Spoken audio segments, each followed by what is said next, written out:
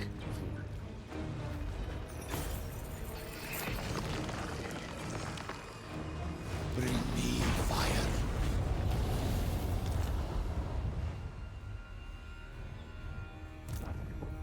Blood and plunder.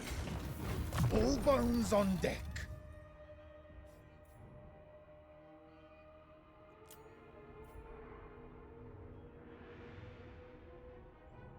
So considering the extra battle skills, there's a limited character skills.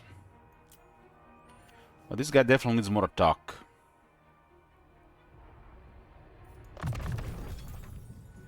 I think these territories they don't do anything in RuneScape.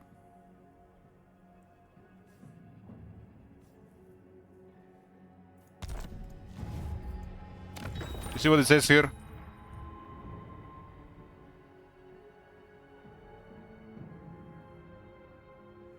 You see my treasury? Yeah, I captured this territory. Another victory. What am I to gain from it? Nothing. I can't make any money. It requires money, requires defense. It's useless. It really is useless.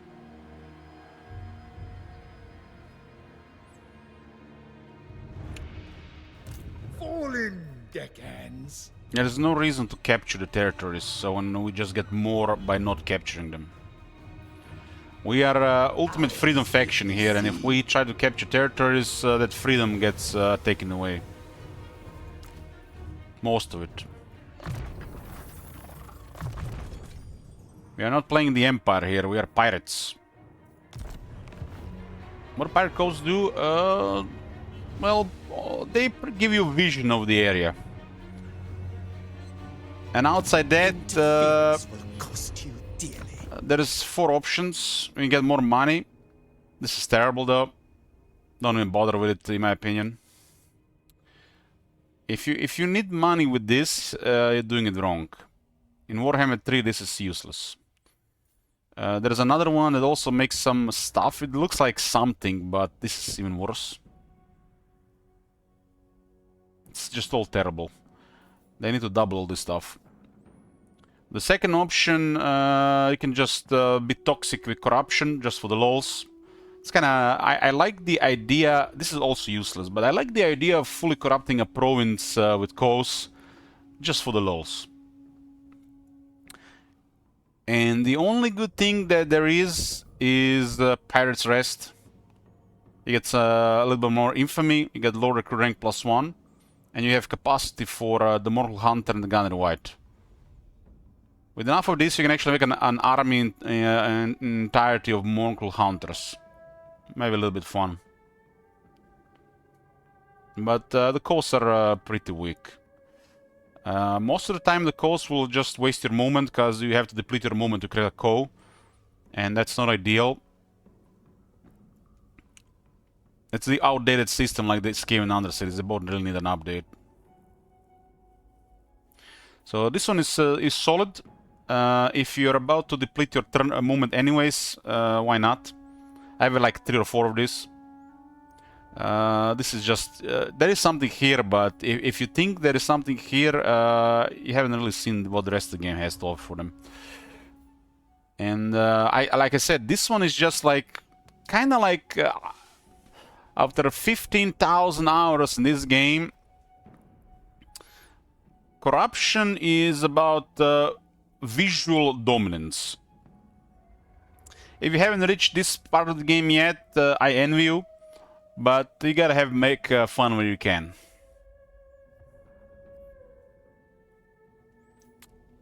I haven't built a single money code this campaign. It's turn 60, I got 300,000 golden treasury. And let me tell you something. This campaign I've been playing with only 2 armies.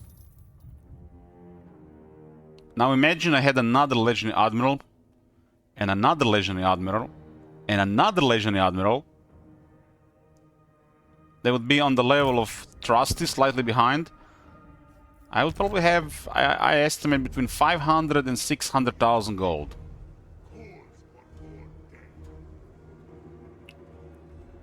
But the turns will take way longer. And you just play how you want. I don't think there's any reason to get more, unless there is a real difficulty in the game and the AI is trying to actively destroy you.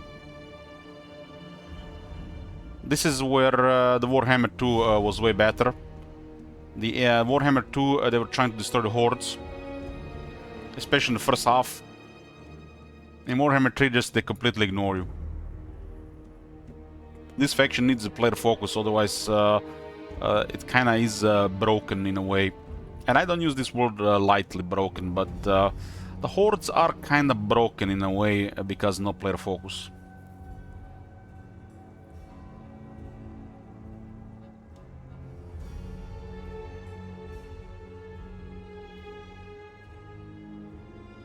I can go into about 60,000 negative if I had 5 armies.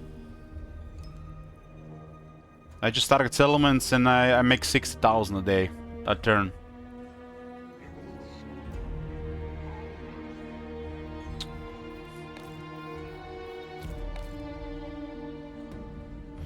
Let's just not go crazy. I guess they will be pushing it, but I can go about 16 to 20,000 negative every turn without even losing money.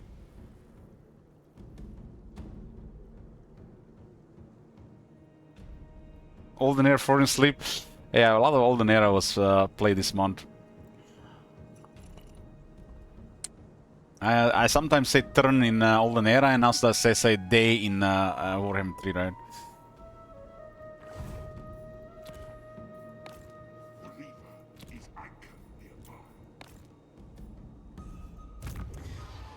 But what I'm saying, if you want to manage more and it excites you, do more. If you don't want to do more, if the game doesn't require it, why?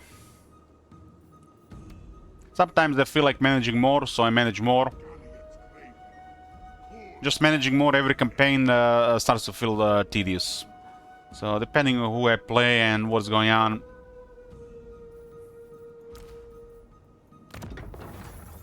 So it's still completely optional. Sometimes managing more feels good because you want to be totally powerful, oppressive to the enemy. I like that with Dark Elves. Vampire Coasts are just a minor power. They're not supposed to have powerful military.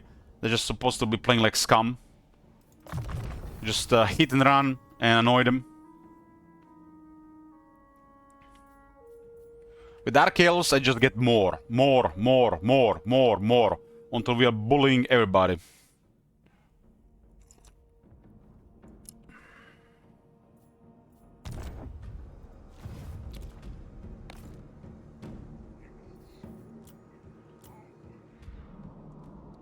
This faction is not supposed to have a ridiculous military and a massive empire. They're just a minor, kind of like a... They're, you know, not really minor power as a, you know, player. You're a major power. You're a big power. You can create 5 legendary admirals. You can become a... You're pretty much superpower with 5 legendary admirals on the scale. But I feel like this faction can never really be a superpower compared to like what a superpower is supposed to be. So I call them a minor power.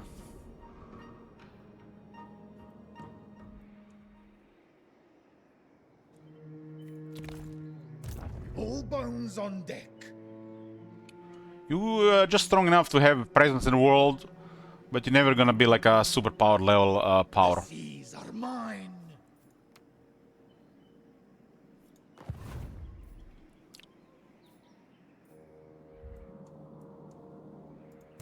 Noctilos. The river is anchored nearby. I mean, if you're playing Malekith, if you're not rank 1, are you even playing Malekith? Right?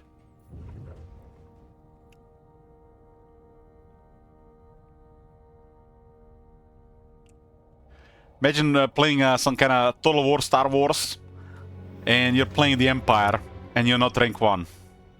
That's exactly the same. Imagine if they ever release a Total War Star Wars and the Empire is not rank 1. Empire should never be anything but a rank 1, right?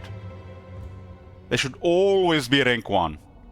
From start to the very end of the campaign, even if they're defeated in a battle, they should still remain rank 1. Just because it's, you know, it's a Galactic Empire. How the fuck you have more military than a Galactic Empire? It's only one of those trash movies when, you know, they appear ships out of thin air, you know, the rebel style. The Empire is always rank 1.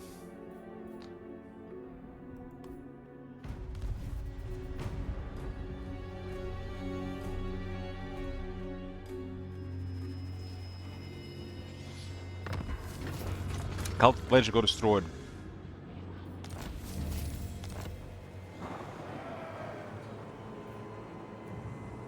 I feel the maelstrom. He feels the maelstrom all the way in Gran Kate. Flotilla of the dark.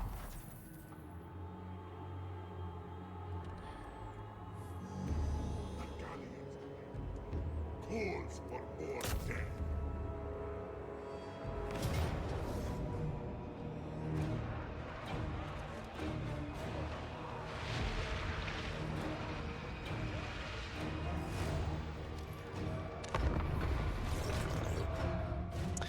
You're not top manager, I completely forgot about the First Order.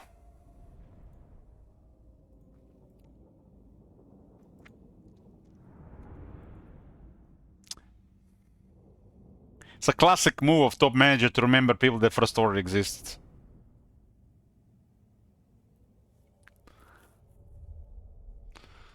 Dark coming with a cock. That's the Dark I know.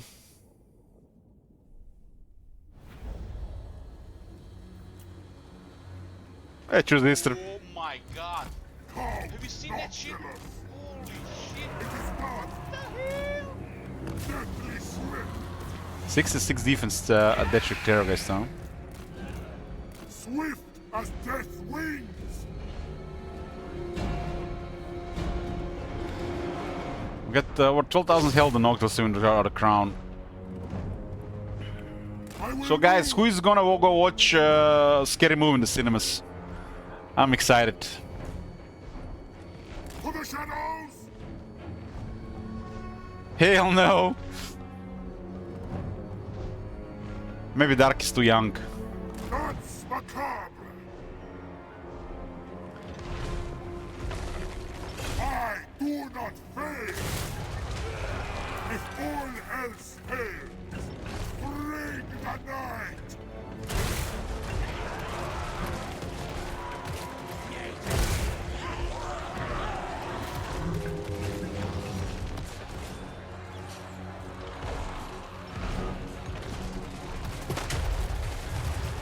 No mercy.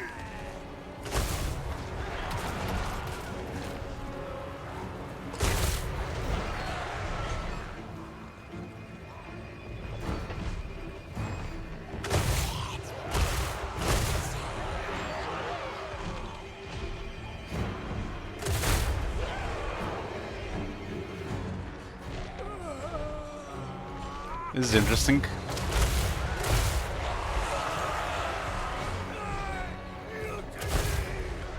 Count Noctilus. Why the kills count going up and there is no damage done? Look at the kills and the damage.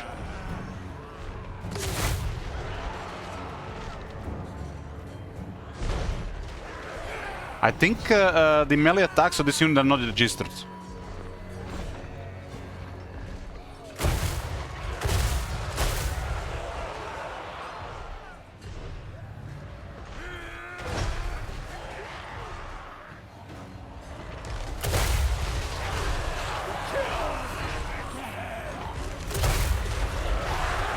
Maybe it's this guy will get up. Will these two guys get up? One didn't get up. This is just a late register.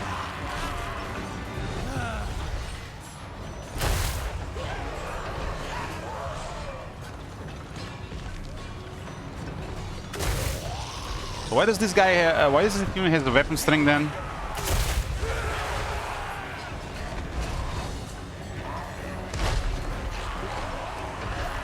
It seems to have a really odd and rare melee attack animation.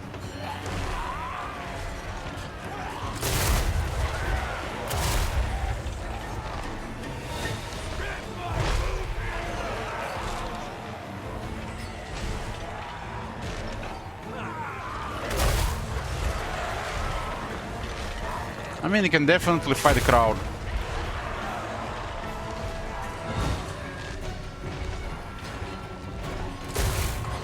The shotgun shot doesn't use ammo. Only the cannons do use the ammo.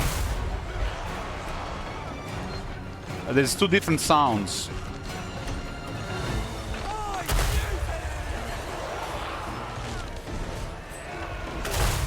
You see what he's doing now? That's a different attack.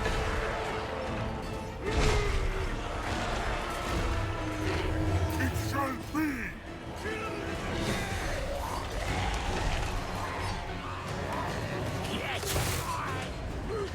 We see the cannonballs. That's the range attack. Gift them death! So if there are no cannonballs and it just like it looks like it's shooting, I don't know, some kind of pressured air.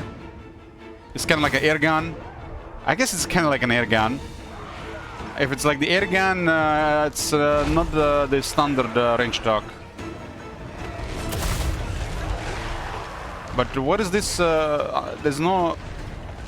This thing has additional attacks, but they're not shown here.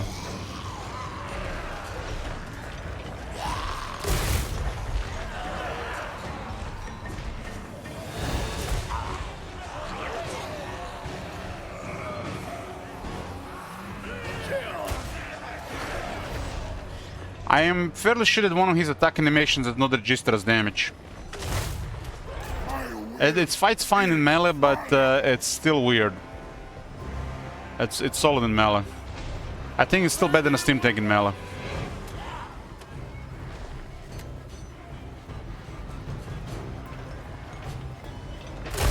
I mean, this is one of the most unique mounts in the game. And it's on an ultra destructive lord.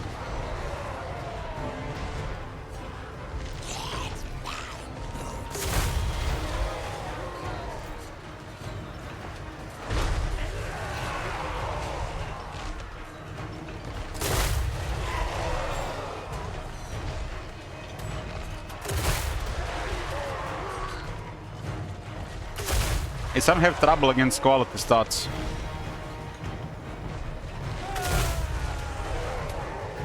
It's mainly because these guys are healing. Conclusion is don't bother increasing this unit's attack and defense and weapon strength. Don't bother. Which is kind of sad that this is a Necrofex Colossus mount. And it doesn't have any missile buffs on the skill tree. Mega oversight. It's deceptive because it's trying to buff this guy's melee stuff, but it doesn't do anything. Don't bother with it. Maybe just get taunted through health and that's it. Annihilation! Destruction!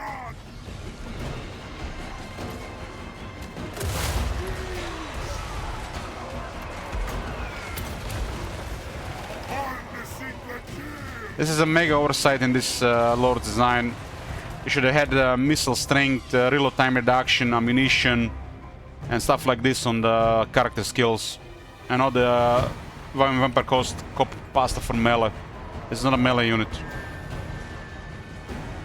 This is a wizard that has an artillery unit that's similar to Steam Tank.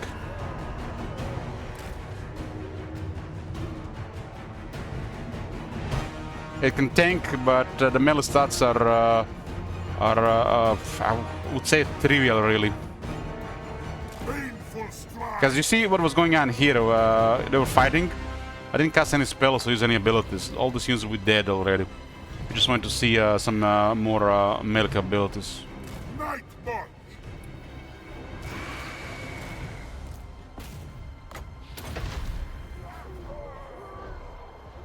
This is not how this unit fights. They use abilities and spells.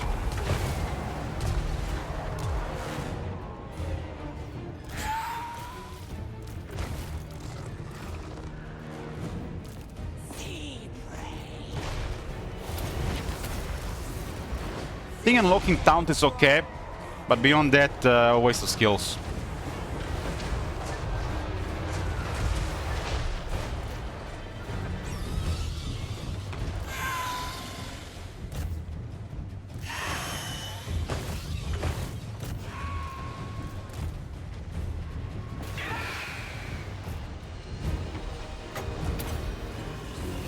Maelstrom, empower me.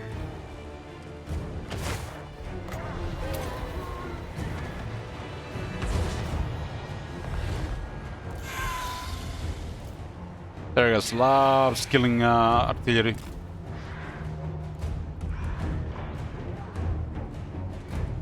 Serve me.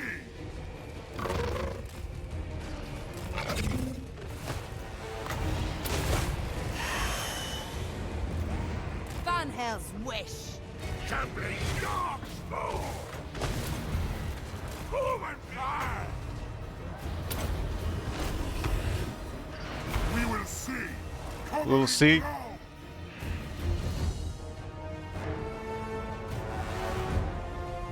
Everything dies. Deathly magic. This build is amazing because it's a long range for a summon. Incisive.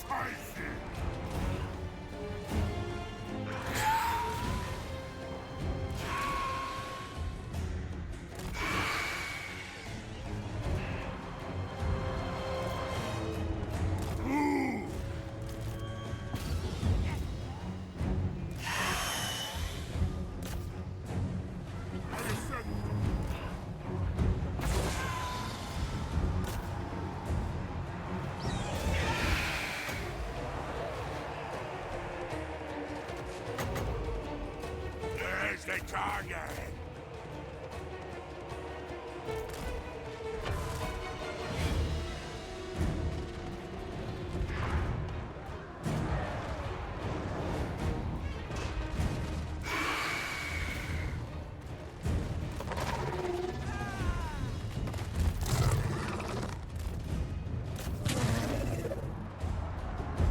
Halt, Noctilus!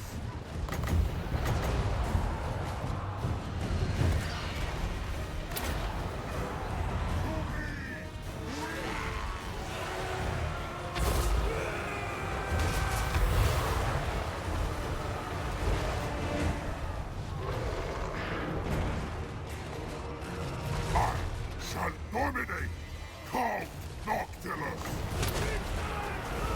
Herald, unleashed! Maelstrom, empower me! Imagine!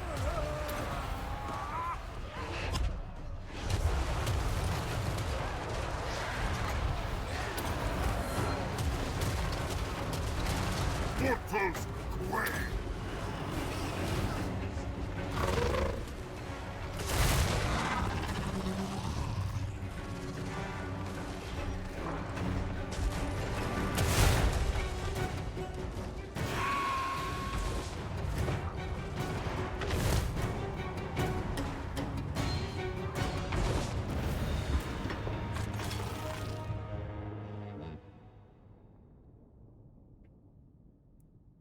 Crown was causing like almost twice as much damage compared to the melee abilities of Necrophix Colossus and the Count Noctilus.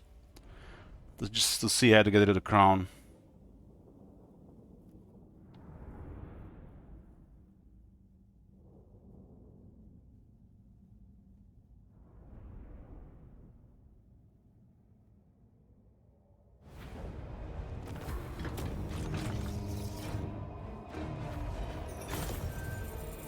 It's still ultra destructive I want death! because of shooting and the mobility and the wizard spells and abilities. Count Noctilus reigns! So regarding Count Noctilus skills, I don't recommend Beyond Taunt. Taunt is good to unlock. I recommend Taunt through Scarred Veteran and Swashbuckler. Do not put any other skills here. This is just a nice to unlock for a big debuff. This is an okay ability. And it's unlocked via 15 hit points and additional miss resist. Monkey Jacket is pretty good. Do not bother with this area here. It doesn't do anything. Negavis Colossus is basically his transport and the mobile cannon. Taunt is good. Everything above taunt do not take. So he's extra 4 skill points. This could be an additional battle skill. Huh? This lord doesn't have enough skills, so it's good to know that you don't need to put anything above taunt. Mental note for the next time.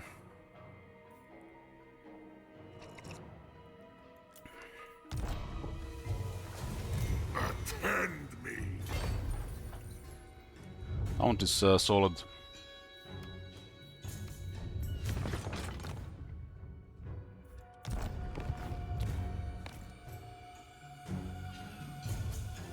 True infamy.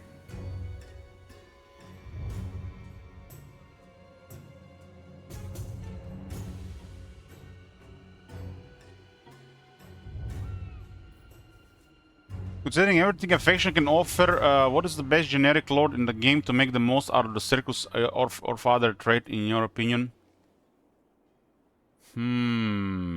That's a good question.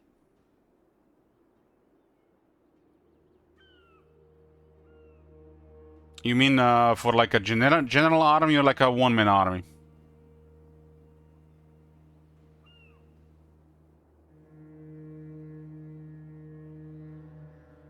Both.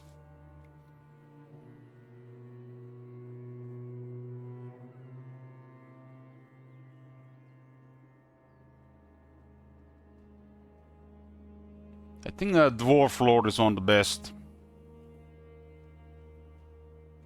Dwarf Lord is one of the best.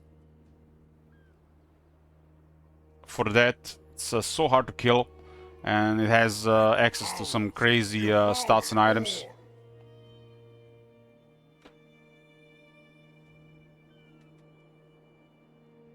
I mean, it comes with the rest of the general stuff. I mean, it fits for the Dwarf Lord the most because the Dwarf Lord has no mounts. I mean, we should not even take into account anybody that has a mount, because it's a different story. So Dwarf Lord, Ancient Treeman. I think anybody doesn't have a mount is really good for that. I mean, you can just take like a High Elf, Prince, Star Dragon, Ultra Defense.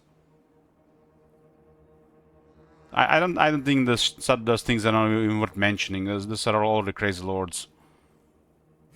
But anything that that has no mount and that is tough should be considered. And Dwarf Lord and Ancient Treeman come to mind.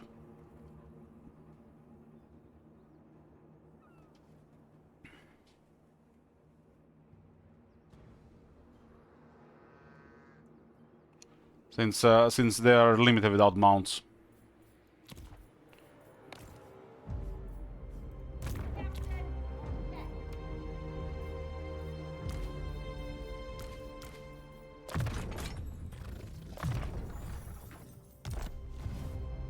All bones on deck. Ogre Tyrant, top manager Ogre Tyrant. That's actually perfect for Ogre Tyrant.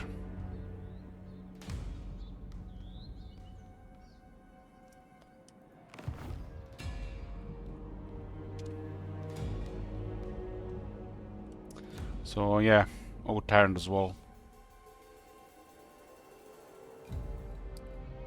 You're more likely to see it on the dwarves and the ogres than on wood elves, right?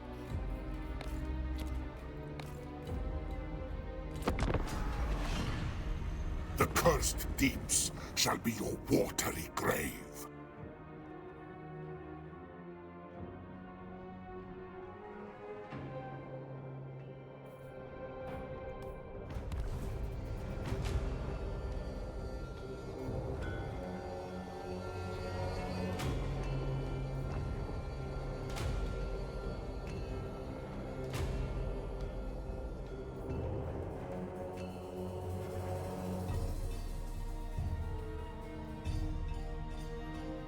We're close to finish this one. The next one is gonna be a special campaign.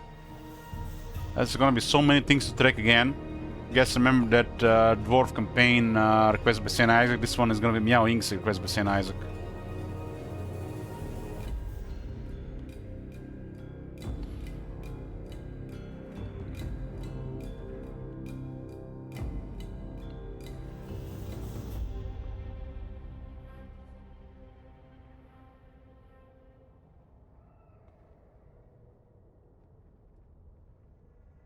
St. Isaac is requesting a Meow Ying that is favoring a melee gameplay with a bunch of other house rules on top.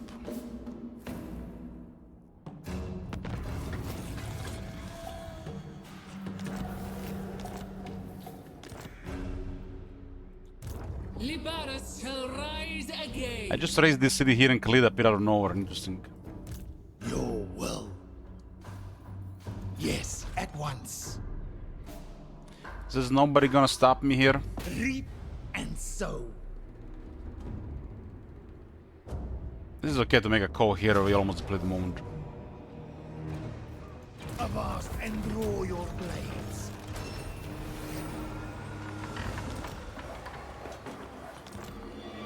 When you make a call, it depletes the rest of your moment.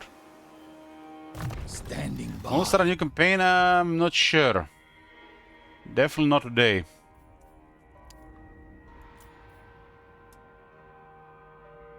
But soon, soon.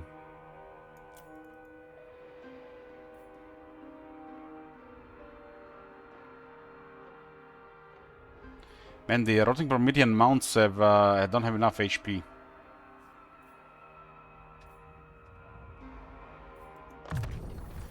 This guy, the hard to hit, is the highest value here.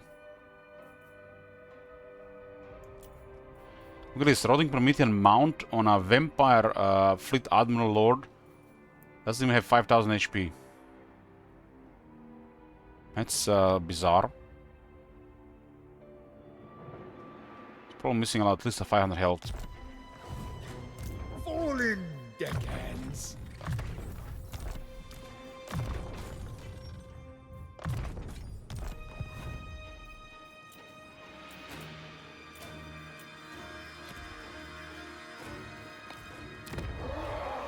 Another victory.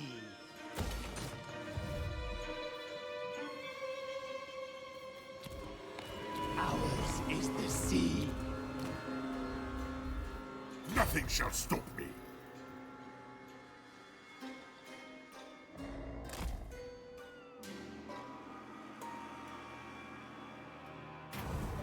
Bill cargo.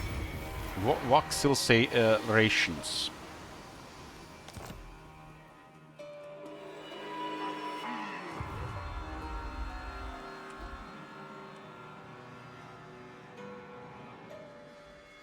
As my power ascends, we march later.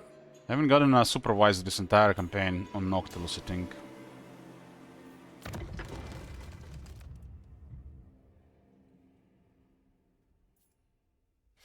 Tough for a must trade in this time for this scenario, tough.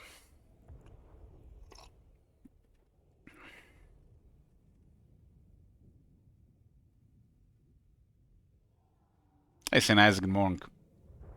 No supervisor, damn. Count Noctilus reigns. So I got rid of the crown, but we still have the Calls the for thing more that the crown is with us. The devs haven't really, you know, thought that anybody would lose the crown now. That bug was also with the Sword of Cain for a while.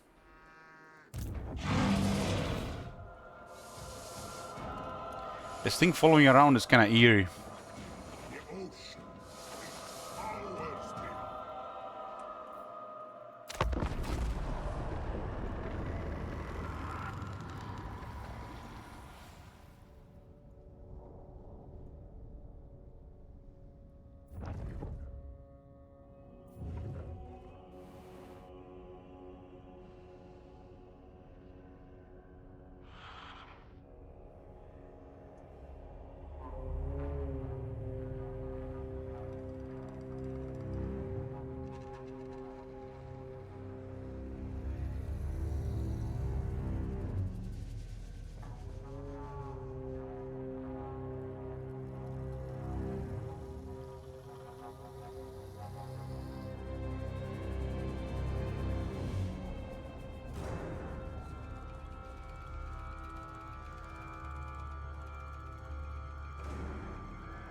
3 a.m.? What the hell? What you going up in 3 a.m.? What you do to your schedule?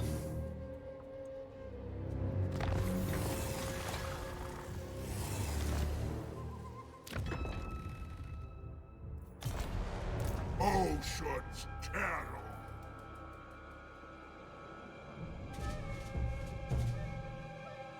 Power bides its time.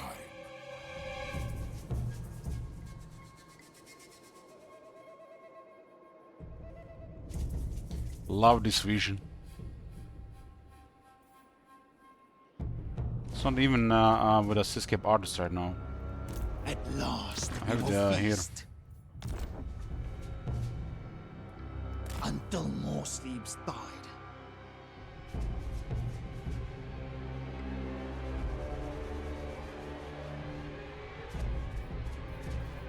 Three sheets to the wind. Fair wind.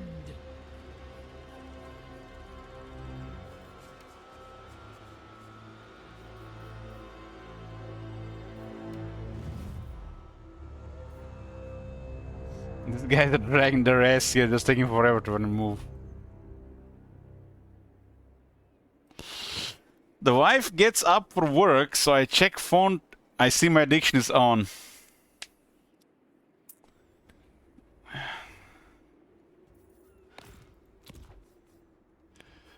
To be 22 or 23 again. With excitement and stuff.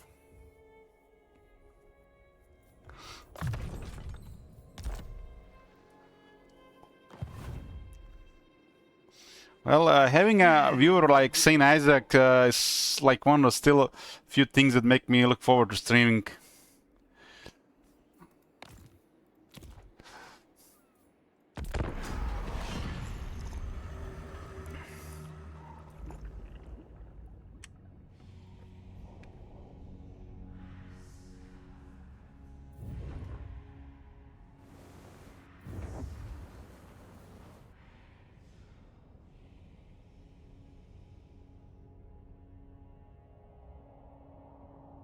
I will profit from your stupidity in coming here today. Kinda interesting, you just wreck a couple of factions and then later just all giving you money for peace treaties. Nobody wants to fight you. Nobody wants to fight us, guys. Nobody wants to fight us.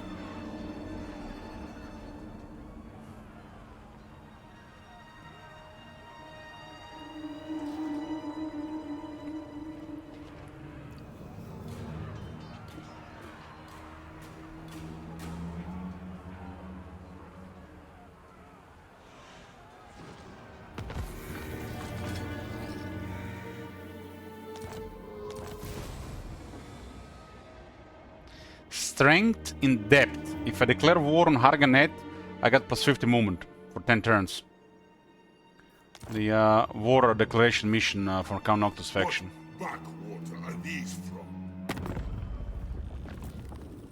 I think I just gave them peace or something. Mother of Cain abhors diplomacy. I can declare war in 6 turns.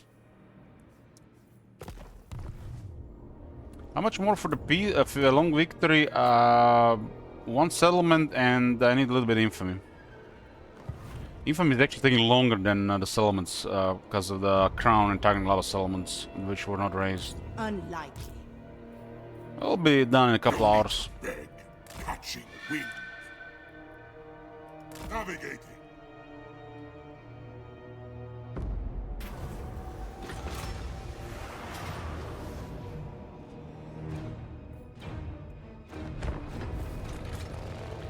All the era after, either dead or go watch some anime.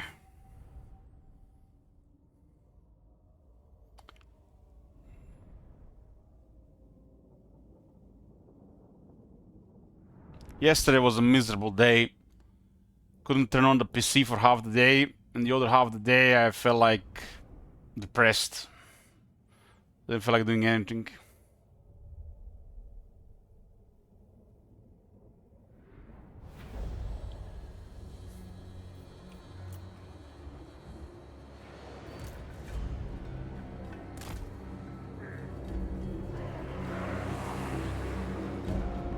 Why not boat?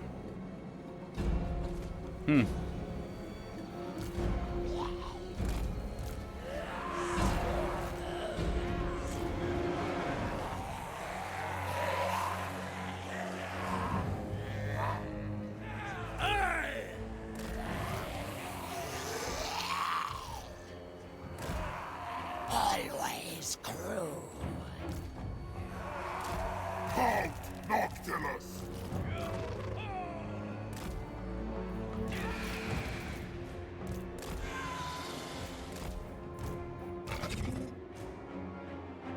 Crab and these things cannot hide.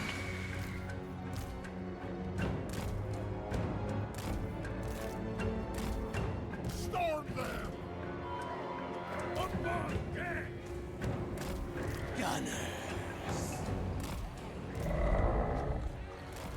Who's next? You.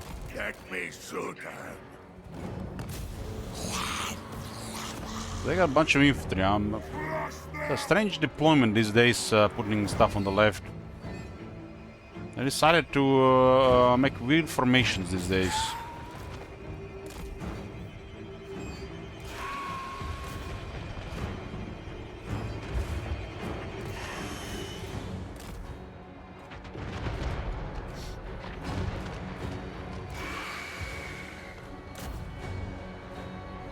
Show us! Off deck, yes! No mercy! For blood! Show us! Attack! Time design! Order! Power is dead!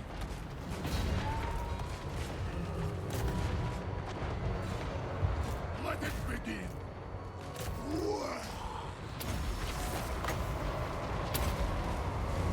Terror! Unleashed!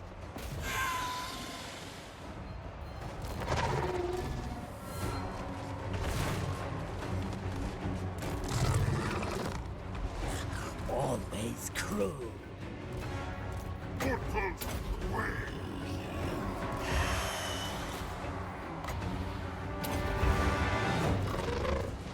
I just milk the middle too fast.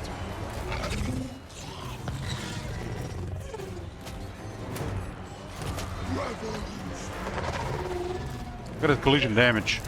Just body slam 20 guys there.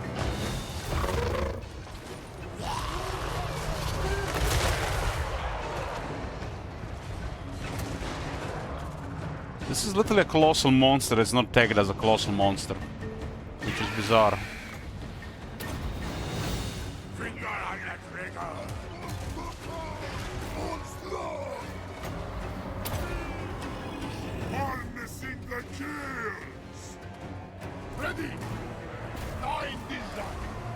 Heal!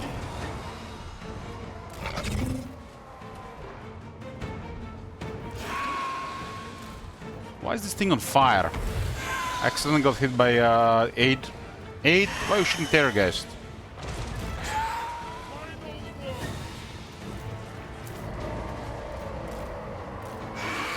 He doesn't like its Terrorgeist in the army. His gun is no longer, you know, being admired.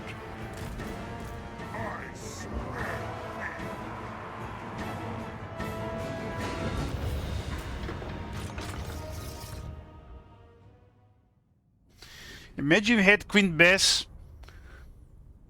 This has been exciting to use Queen Bess since, I don't know, 2017, 18. But really curious to see if they improved the projectile on it since the Chaos Orders got released.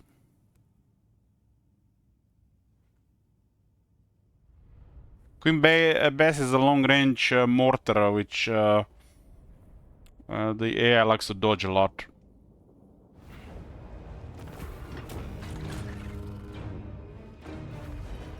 I don't really care that much about it, Dark.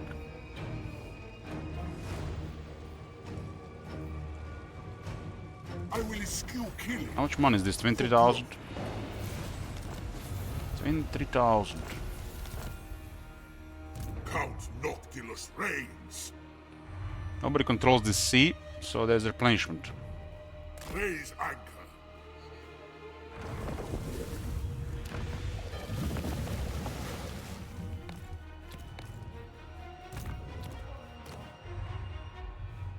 There's Elmer's. Very good. Careful how you tread. There are snakes in the sand. I don't think zombies and vampires care about your snakes.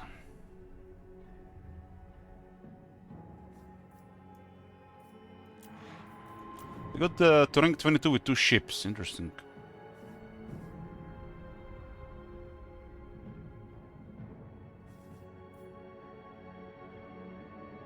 I cannot. That's an alliance. Even at war with the rogue army. Standing by. We'll weigh anchor before long.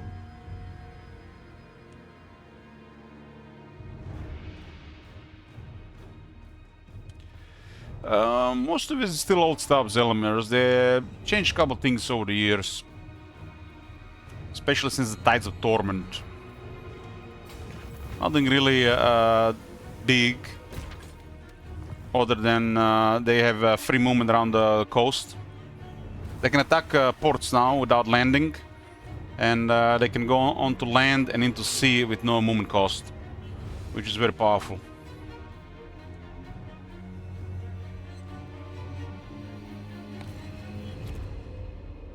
Those are the two main changes that happened in recent times to Vampire Coast.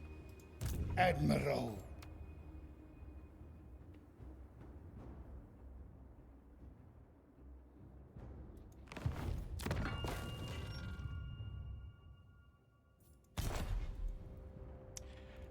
Fallen deckhands.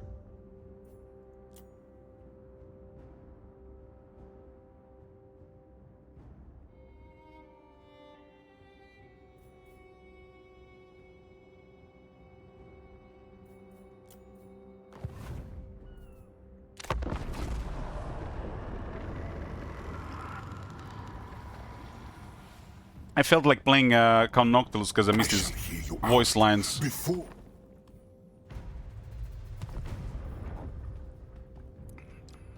His voice lines are some of my favorite. So missed hearing his voice lines, so I wanted to play him.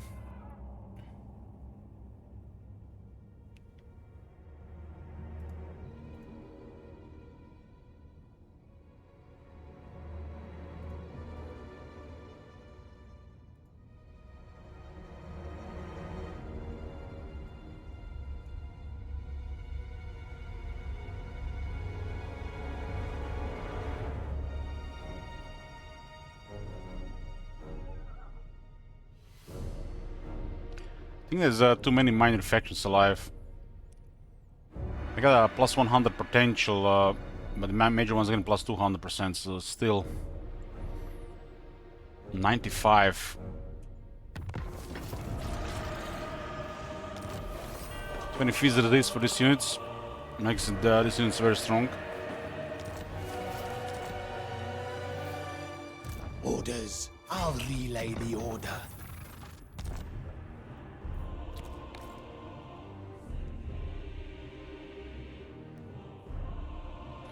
Nagashiza's ruins on turn 65. That just ain't right. Fill the sails!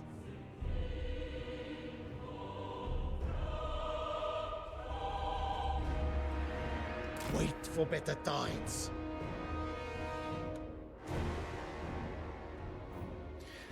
Libaras and the Cradle of Waking Dead. Lamia is tier 5. It'd be a shame something happened to it. Yes, master. Next time.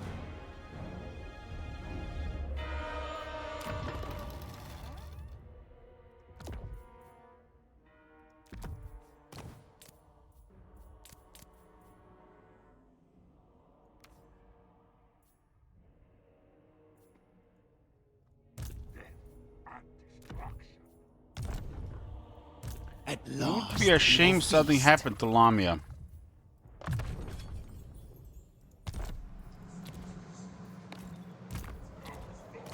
Where are those high elves? Where are them high elves? do not draw attention. Do not draw attention. I like this this line. Because we're gonna strike out of nowhere. Why do we have another 10 movement here? Aha, because of Escape Artist. Catching wind. This might be favorable winds. Oh man, I thought we were... I guess the bottom one is the one I want to go. Favorable winds! 10 turns of extra movement. The maelstrom power is needed here.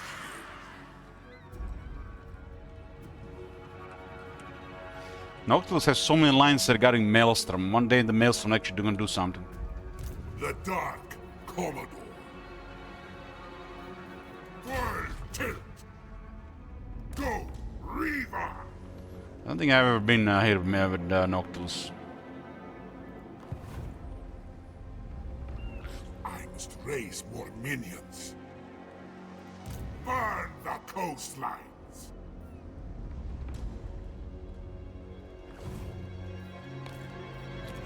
We would be safe in the galleon's graveyard. Noctilus doesn't like that we are here, huh?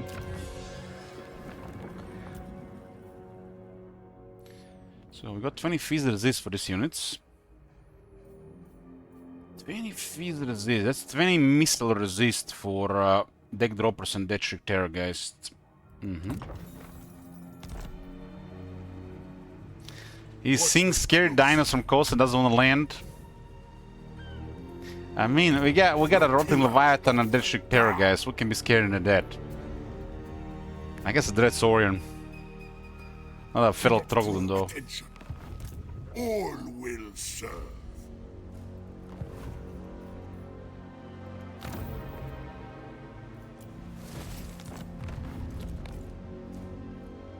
I must raise more minions. This one's really good to do, but we need to wait a couple more turns.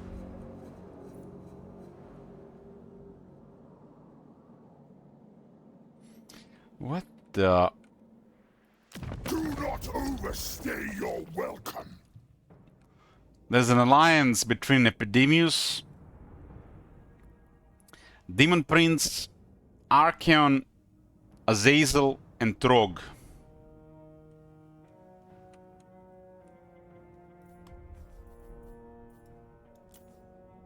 Worthless. Lover. Fighter. They control over 50 settlements. I feel like this alliance is formed due to having a common strong enemy of the Dreadfleet. If there is a enemy they share for a very long time, and I say a very long time, meaning 15 plus turns, which is a very long time in Warhammer 3, they do tend to ally up. But in a standard way of warring factions and expanding, such long wars don't exist. That only fits with the pacing of the game, because you usually destroy those factions before they get to thrive and form up together. But in a campaigns where something like this is happening, or there's a house rules and stuff, it's very likely they all ally up, which is unusual. Doesn't really work in vanilla, unless you're playing the game very slowly. And then you're gonna end up on Steam forums complaining that everybody allied up against you, and the game's too hard. Player focus. We have to declare war on somebody close to our military strength now. It's the enemy with a 5. Safaria.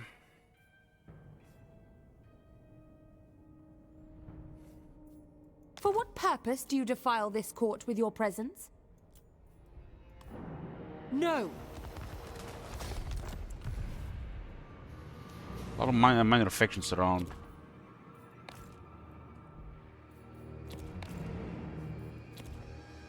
Dreadfleet. So, Saint Isaac, are you watching out of bed or are you getting coffee and breakfast? And watching in bed. Safe in the galleon's graveyard.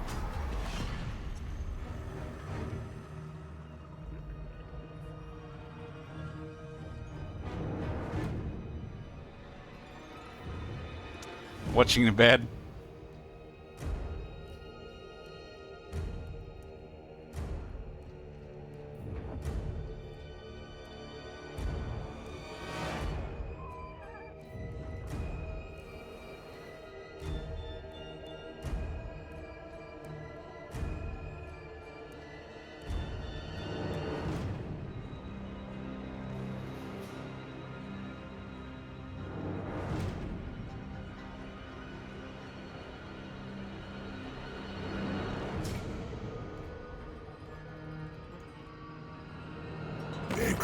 life, wretch. For Wretch. you are at the mercy of Noctilus. Even the mighty Archeon wants peace with Noctilus.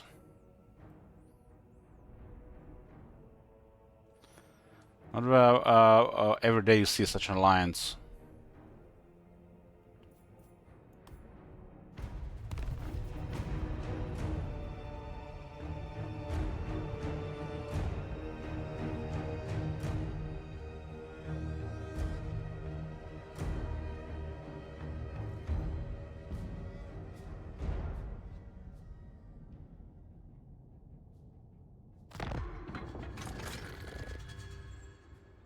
Ready the Reaver.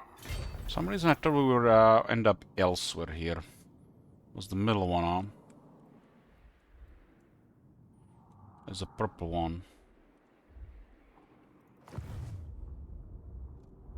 I'll just sail and see what's going around. Nothing shall stop me. The winds blow strongest at sea. What's the movement right now? Undead. 215, huh? The Clairborn Harrigan having another plus 50 movement, capping at 250. Canes speak. 4 But choose turns, your- huh?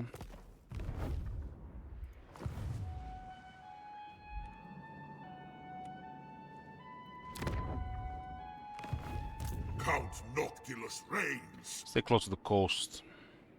Navigating. Close to the coast. That's a lot of dinosaurs. Death and destruction. So dead. The Henon is up with 6 settlements, Ayla with 2 minor factions. That's definitely unusual, this campaign. A lot of minor factions around, and they're allying with other factions.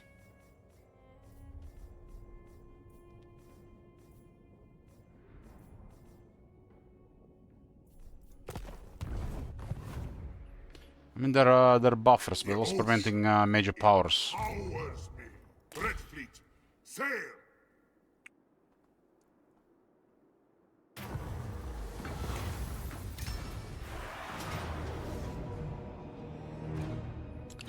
They did a lightning strike on us.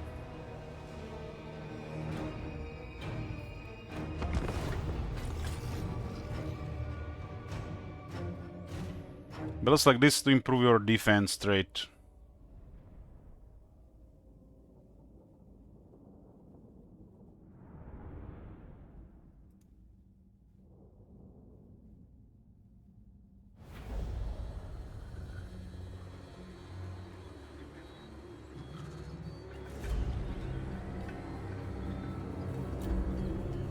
Want to see how effective this carrion is gonna be focusing the lobster.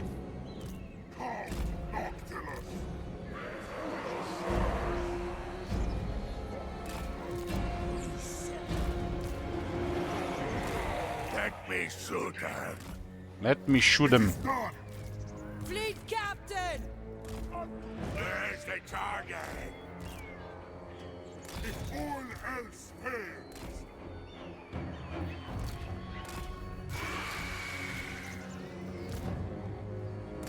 Ready. Orders. The convoys have us covered.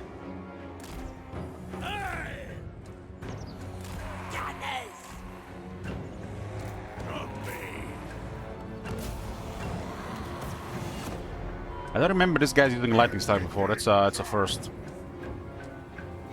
Probably because this lord has a trait for lightning strike, huh? But them using lightning strike triples their army. All their vigor is went to shit. That makes no sense. It's a bad code. Using lightning strike removes vigor from the army, caps it at low level.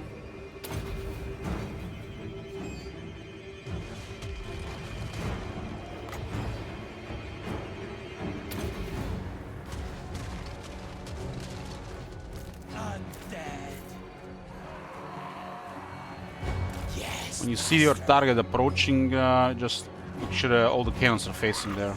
Good lad. Gunnery wide.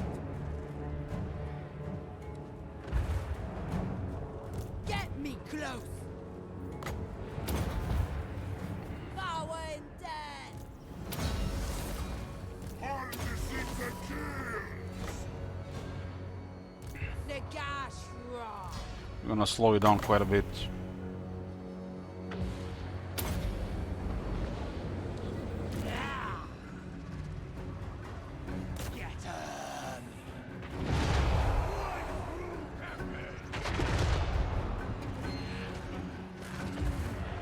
Fleet captain.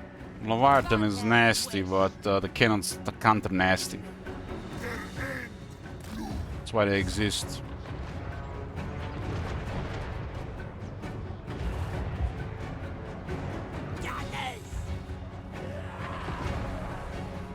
Boarding action! Lost it! Thunder! Wind! Now! Show us! Dance Walker! Let it begin! Attack! Onslaught! Flight! Bones and flesh.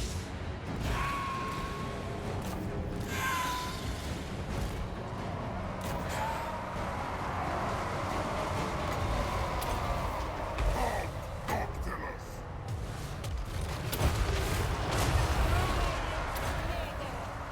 Maelstrom!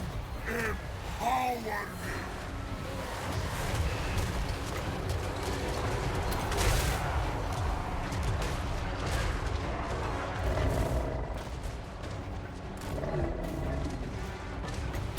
Marauders!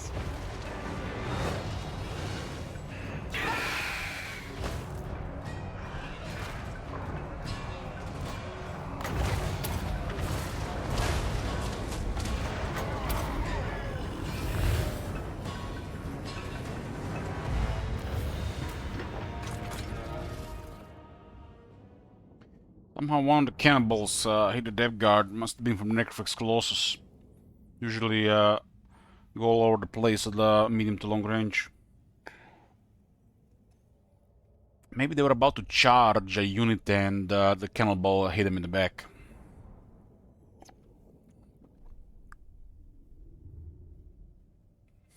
Necrophix Colossus cannot really beat the firepower of the Carronade, but the whole package is just way more powerful. Carronades have just way too much damage for a cannon unit. They have the highest damage over any cannon in the game. A price on these lives! Count Noctilus reigns! Power bides its time. Power buys its time? Of course we buy that time, we're mortal. World tilt! Halt for now!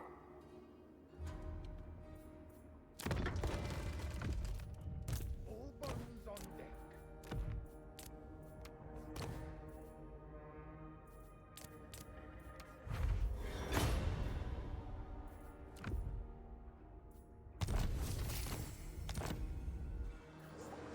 I'll relay the order. The throng is Wars and Tomb Kings here, huh?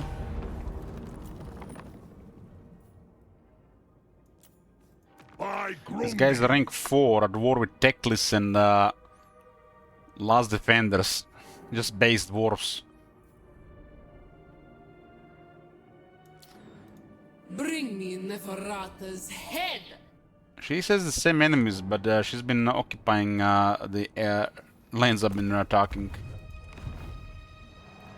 Let us raid. Plain sailing. Got Lamia there. It'd be a shame something happened to it. So why is our moon bugged here?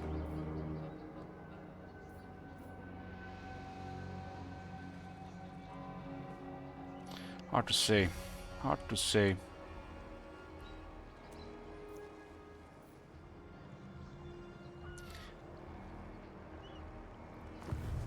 I answer to clan and hold. At last we will feast. Oh, there's Right Admiral Hof Hof. I I will not obey. Bring it on, man. Bring it on. The sea brings death. Okay, second full built-up horde.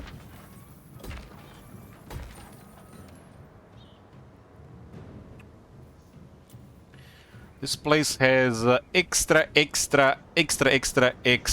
raised dead.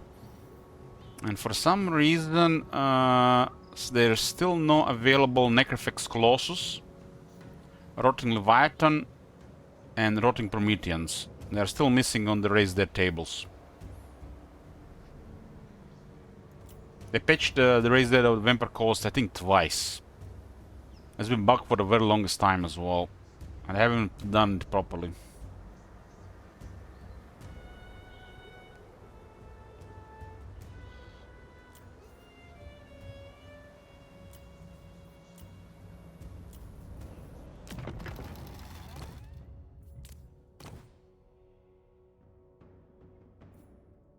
Captain, on deck.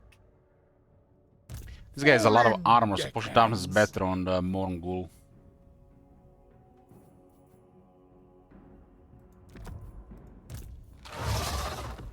Potion of Darkness adds 10 armor.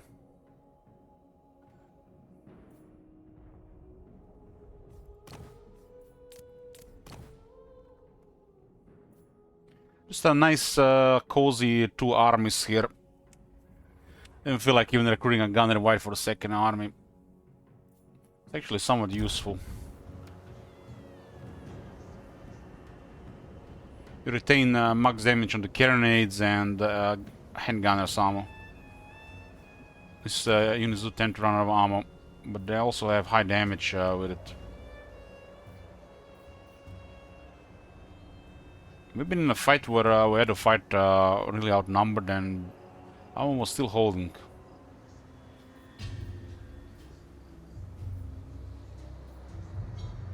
It just basically for the black powder plenty longer duration, since it's only enabled if ammunition is above 80%. The range damage is pretty good, and I haven't even unlocked a single firepower technology. This tells you about the needs of range buffs in the game.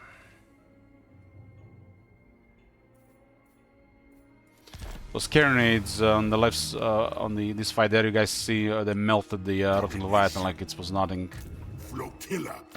Also, there's no black powder overload and no ensorcelled weapons.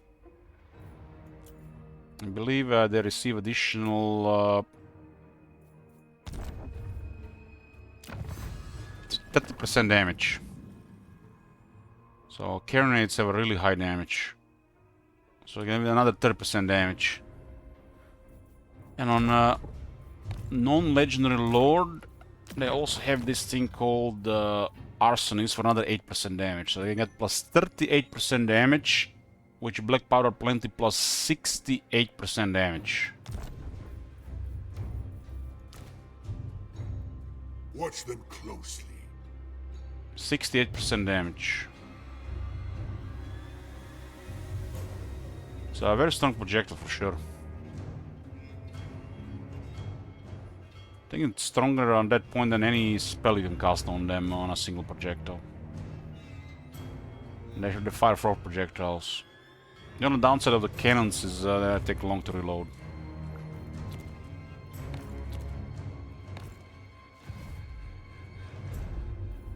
We would be safe in the Galleon's graveyard.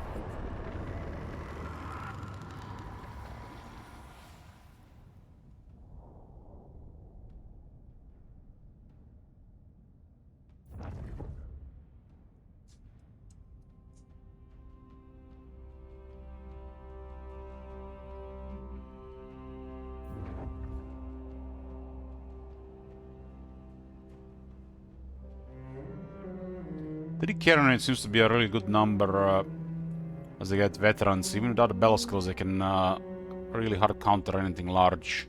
Probably kill 2 large units before they reach you, if you have buffs on top.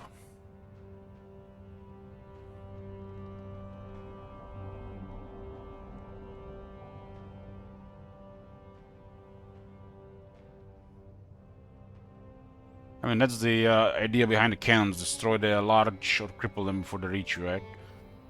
And then exchange fire with their large stuff. Like, enemy has lead belchers, a scrap launcher, or one of them big shoot things. That's the way. With all these Tomb King's armies appear out of the woodwork. So we just build a lot of tier 5 buildings. Let's see how much experience the guy gained. I feel like it should be max level at that point. Wow. Of the night. He gained like from rank 44 to rank 50. So the experience really scales like crazy in higher tier, and he has double experience. So the Horde building buff to experience is something else on the Vampire Coast. Especially on the guy that gets double experience. One more reason to get a guy with double experience first. Get another rank 50 Lord in no time.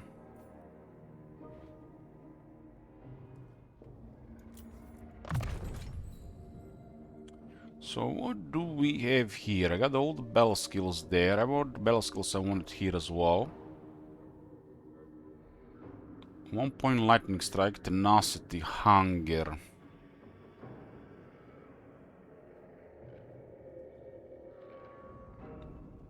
Hunger is okay, but I got a potion of healing. I can just keep potion of healing, right? This is the highest value thing he has. Put defense to 89. If he gets attacked to be encamped, that's additional 10 defense on top, right? So he's gonna have 99 defense.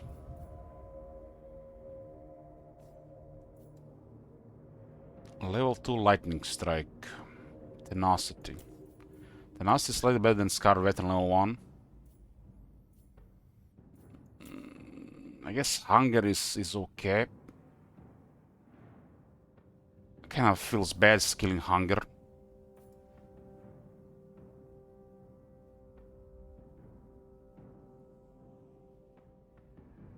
His attack kind of sucks.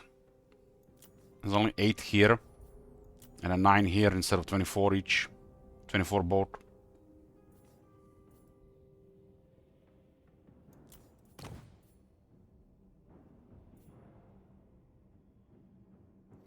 His attack kinda sucks. Why is this vampire such a low attack? It's a little bit 12 attack, and this definitely had to be 12 attack. Using old hero skills.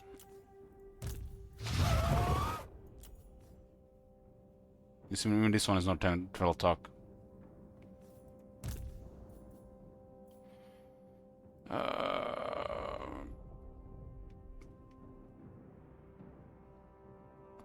Attack. I mean, attack is the only really good thing left here that actually can help him.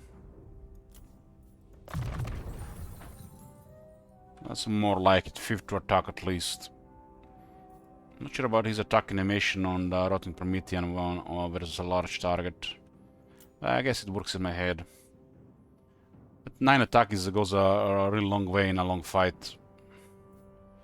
His weapon can have no attack. Last skill, I guess we'll get hunger. Keeps him alive longer. Do we get hunger? Why would I get hunger, get 2 vampire lords in the army? It makes no sense to me. We got 2 vampire lords in the army, he has a potion of healing. Get tenacity. That's better. 8% health. This Rotting Promethean has such a low health. Look at this, even with extra 8% health, it has 5400 health. Rotting Promethean has such a poor health for some reason. Should be between like 5500 and 6000 health on the base. Makes you wonder why the Rotting Promethean mount has such a poor health.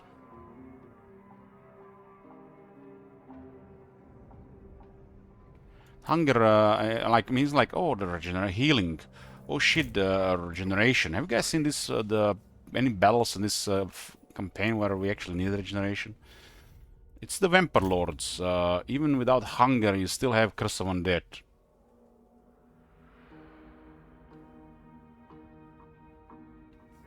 The thing is, the gunnery mob Promethean is supposed to have even more health than the regular one.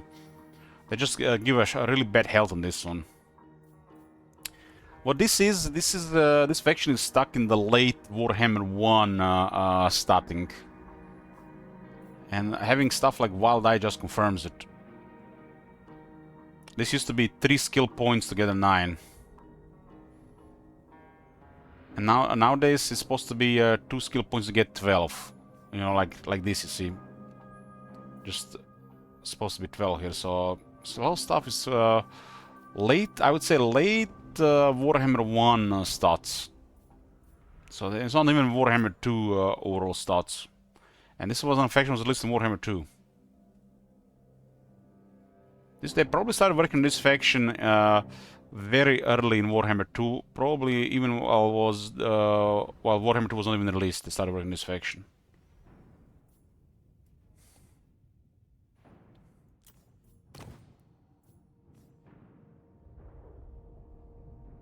I mean, just look at this. Look at this. I got Swashbuckler, it's attack skill, and I got Wildeye attack skill, and this is a vampire, and has only 50 attack.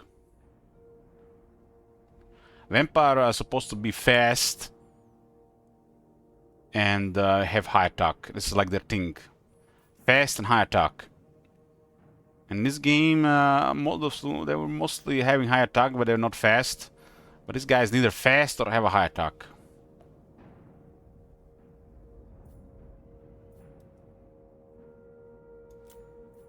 Vampires will be fast and have a high attack when Nagash gets released, right?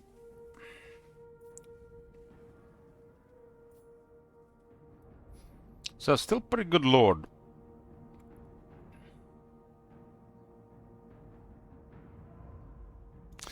Hey Matt. How does it feel like no high, no anything, just starting the day with a copium? It's toxic, man. It's toxic. I'm gonna get me a coffee in a bit.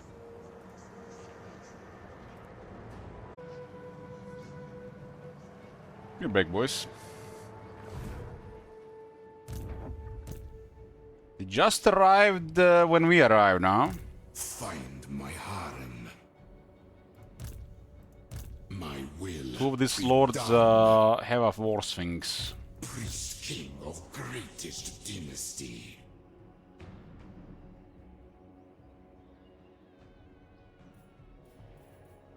My compass agrees. His compass agrees. What is this? House of Everlasting Life. Vigor loss reduction minus 25% when fighting in own territory. All characters. And this is for tier 5 undead. Passive ability regeneration. All lords. Attribute perfect vigor. Faction leader. Wound recovery time minus 1 turns. All lords.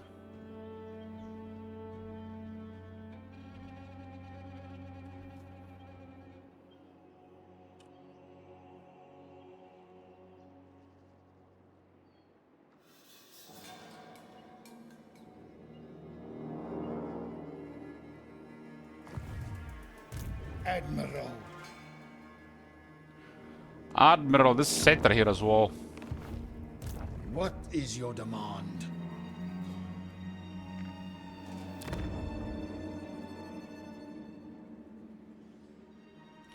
So it looks like Torek is gotten completely wrecked down here. All bones on deck. Tomb Kings have a lot in this area right now.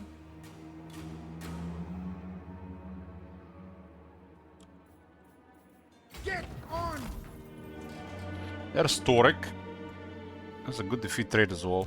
Arcane wisdom. Standing by.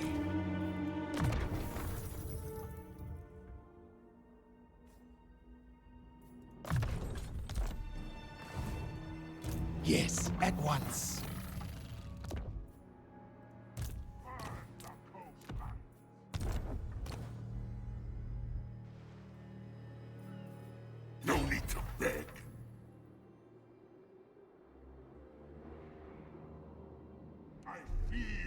maelstrom. Navigating. That's vision. That's vision. When the time comes. That is vision. Look at that. Beautiful. The winds blow strongest at sea. Master of magic. I wield That's a the lot wind. of high elves in there. The galleon's graveyard calls for more death.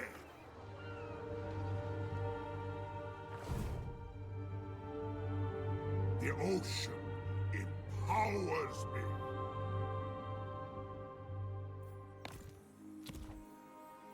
Those guys might have put their army somewhere here.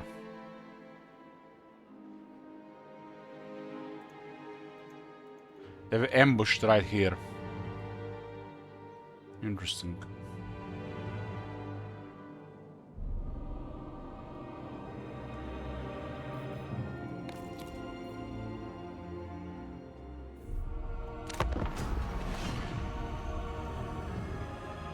We have several things generating infamy per turn, but it doesn't tell you how much you're actually getting per turn. Currently at 19,218. Let's see at the start of turn.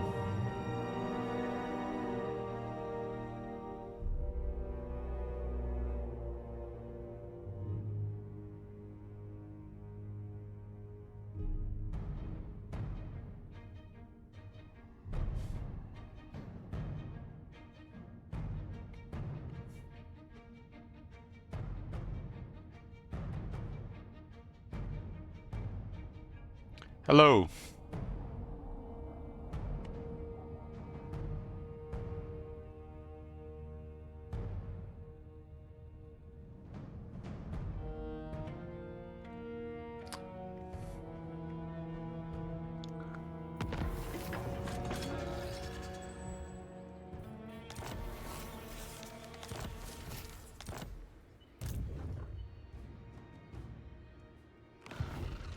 The sea brings death. This serves my cause. As my power ascends, These guys think they're safe here.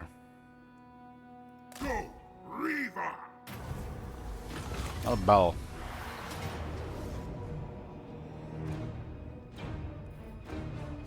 Show them real fear!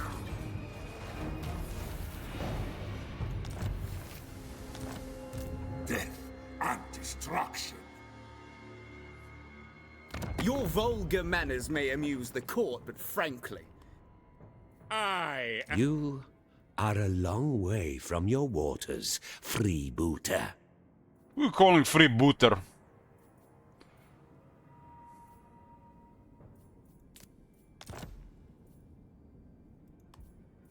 Yes! Wonder how much infamy we get for this. I must raise more minions. Ready the Reaver! By my will! There's a lot of them here.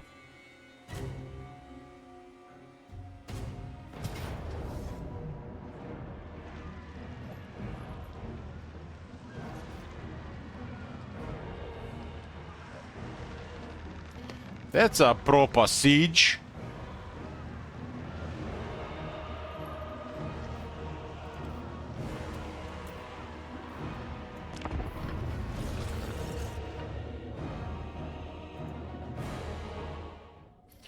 For some reason winds are at 90.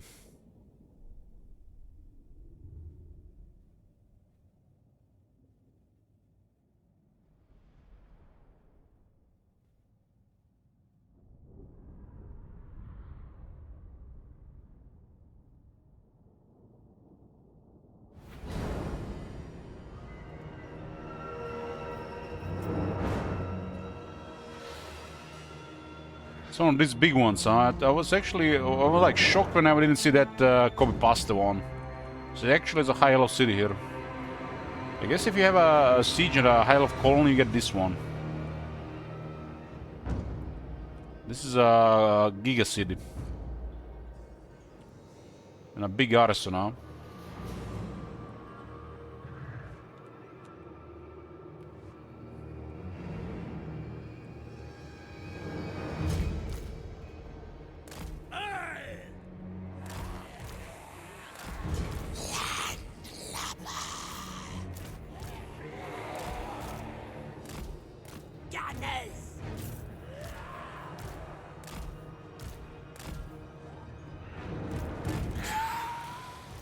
Don't have the missile resistance tech yet for Terrorgeists.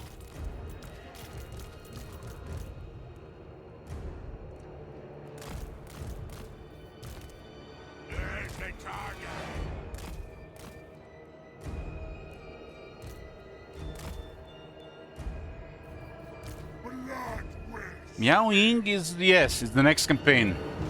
It's the next campaign. Saint Isaac cooked one good. Always true.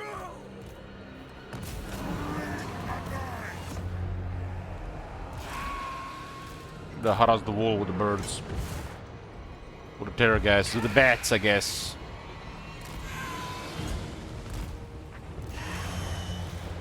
Not very, no missile resist, kinda matters here, but just have to make sure to dodge some shots on the way in.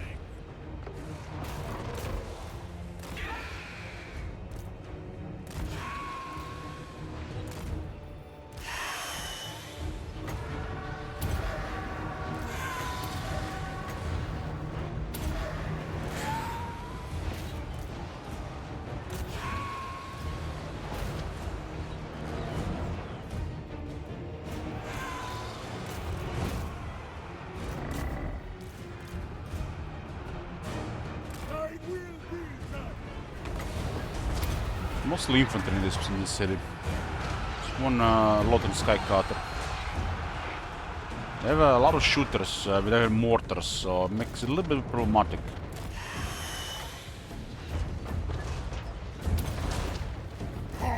Noctilus!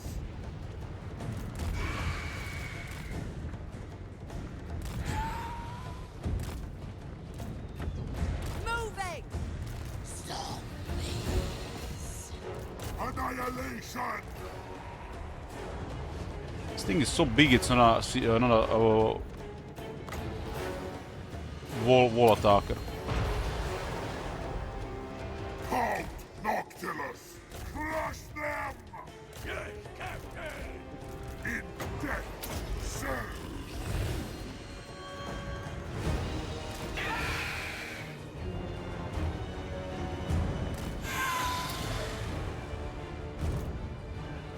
Van Hell's wish!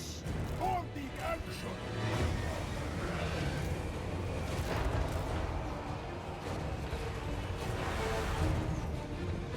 They'll wait for the terror guys until we engage with more fighting. My will infallible! Into the fray! From the maelstrom! Maelstrom, empower me! Moving! Unstoppable! The gas strong! The wizards! What are those, Phoenix Guard? They're vulnerable to stuff like miasma. Aldous! Spill their blood! Sacred Croxigor. Inevitable death! Moving! Win! Halt, Noctilus! What? Neptune! Don't plant anything. Storm them as they die! Yes, Master! Round up! Gunners! I shall dominate! It is monstrous! Order comes!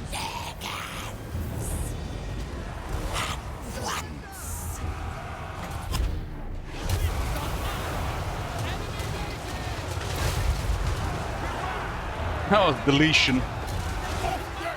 Is that it? Is that it? That's it. Who needs crown to be ultra destructive, right? Covering ground.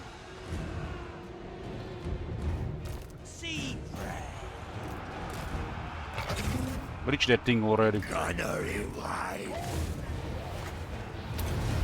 Dreadfleet magic.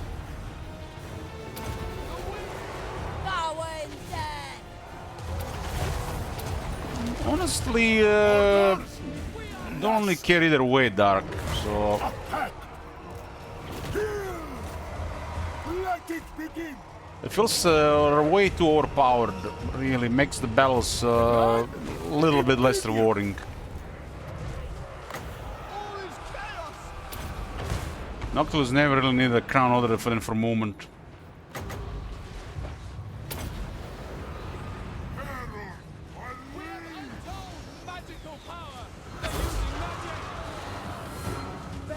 Serve me. Crown is more used for rampage than anything else. This is an ultra destructive character. Act boys. Ready. Ready.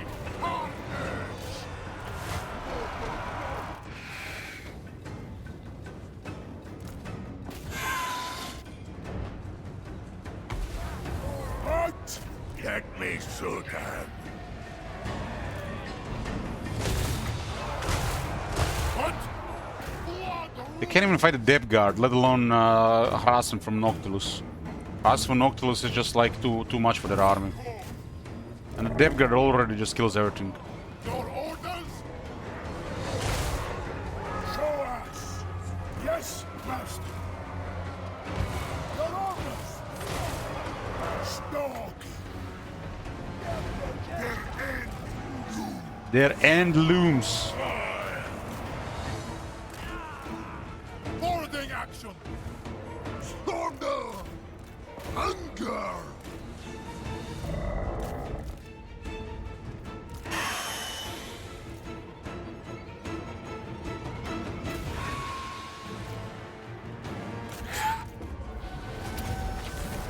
Captain!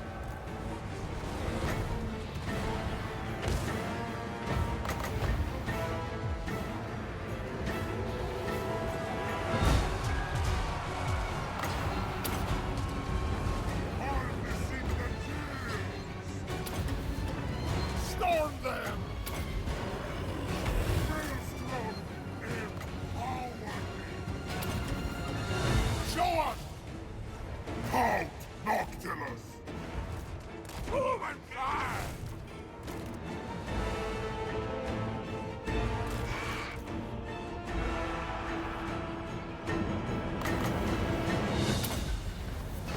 To me, wins. Let it begin. Blood on the sand. Dreadfleet man. Attack! Halt, Noctilus. I will move. We obey. We move.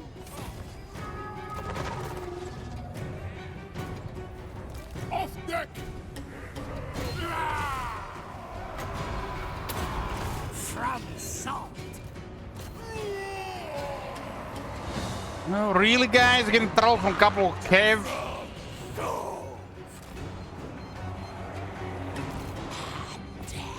Open fire, boys. Stop. Go! These guys should never even go in a siege. They're so bad in a siege. Boarding action. It shall be. Our magic is strong. Flight. Harnessing the kills. Gunnery wide. Everything done.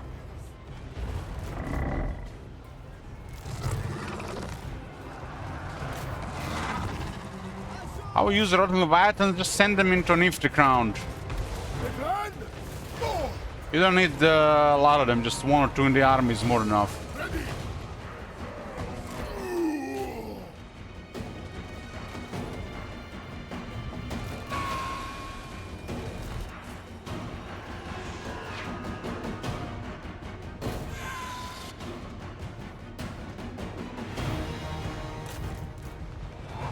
I smell thee!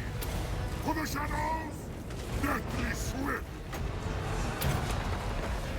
Herald, unleash! To me, win! I mean, this unit can destroy three infantry units without even a scratch.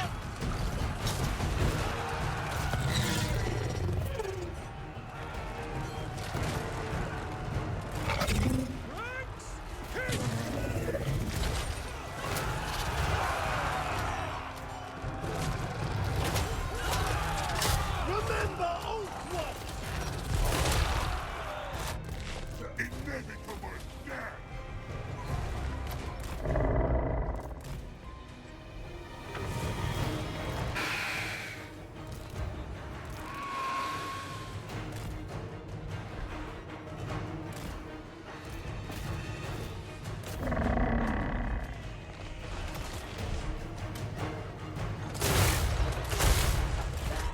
Count Noctilus!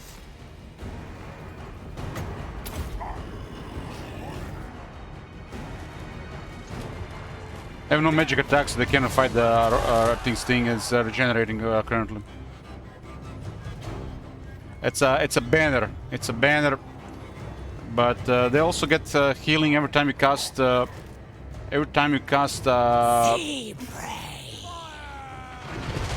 of Undead spell. Everything dies! All big action!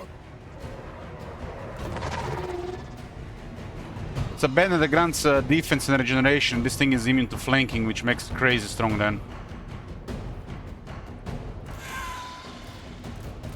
Hunger! That unit has like zero value in the army at this stage of the campaign. It's better to put a Karen in the army. It's the only time you're gonna use them, it's where the Karen is gonna be good. That unit just feels terrible in the Vampire Coast armies.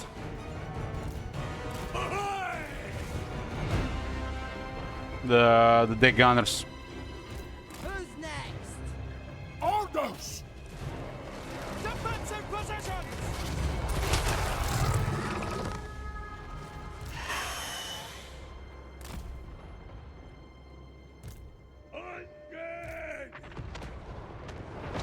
Zombie! Powder wet! Storm them! Show us! It's too easy to kill as well. God. Let it begin! Have you seen that shit? Advancing! Holy shit! What the hell?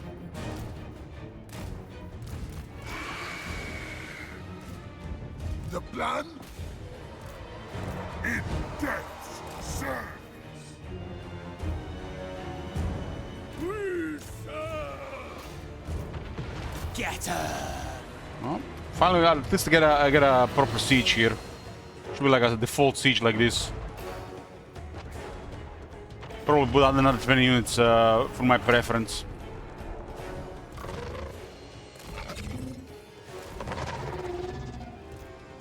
No! It's a really massive city. Really massive city. Can really fit another easily 20 plus units.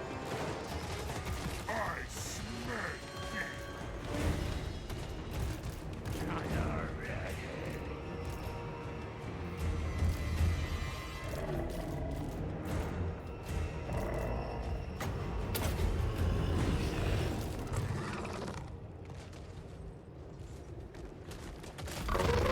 There is no...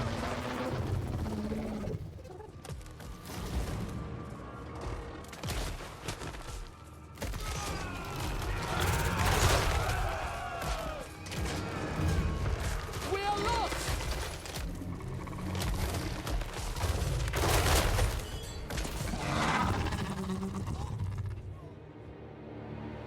Let it begin! Charge!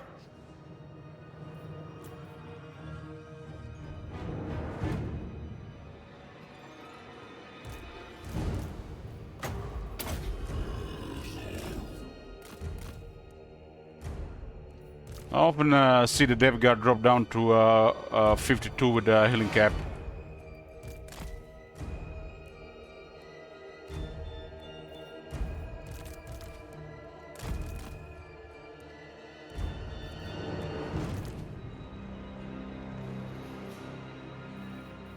I'm still missing 20 missile resistant terror guys from the technology.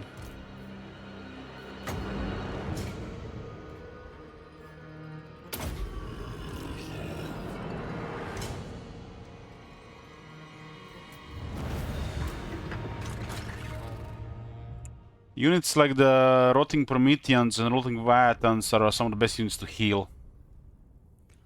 They are even higher value to heal than the Dev Guard. The Dev Guard heals itself in melee. If the enemy has no magical attacks and they are mostly infantry army, Rotting Prometheans and Rotting Leviathans are just too much.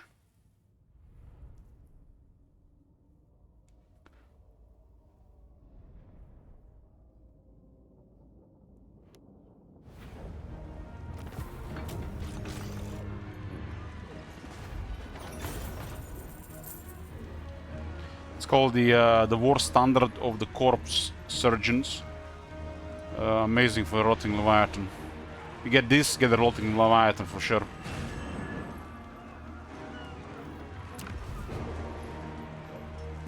Death holds no fear.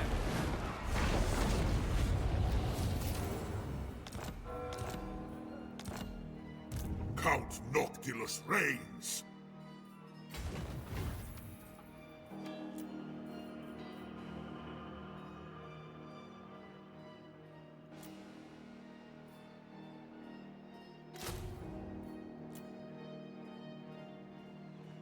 Do not draw attention. Do not draw attention.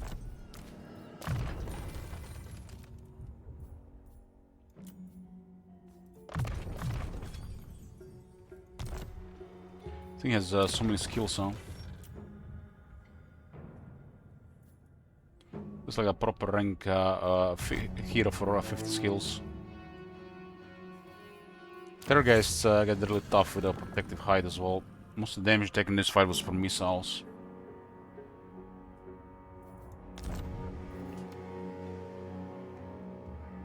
Watch them closely.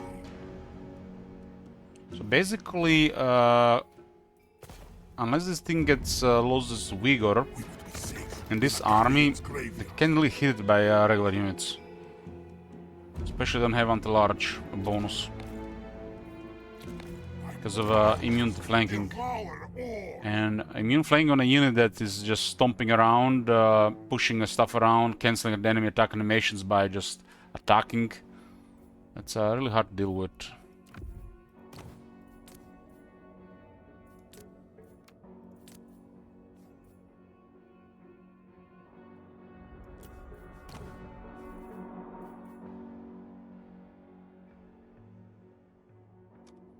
Put another restock, huh?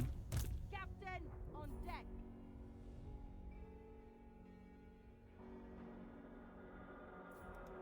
Gunnery white. So, since their ability is called more powder, you can have more powder and restock at the same time.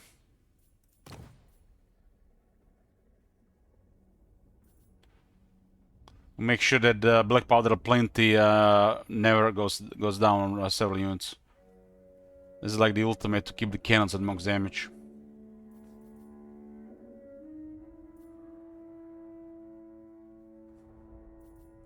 More ammo for this guy is also crazy for balance of power as well.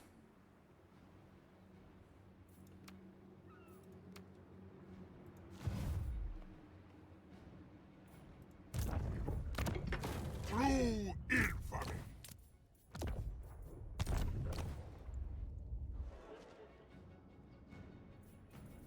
Yes, at once. You interrupt my work. You're These guys have 16 settlements, so they're going south, huh?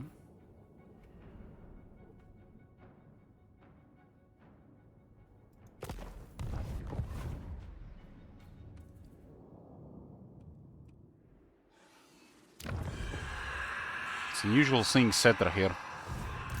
bull buns. I am Cetra, blessed of Pictra, lord of the great Mortis River. Who are you again?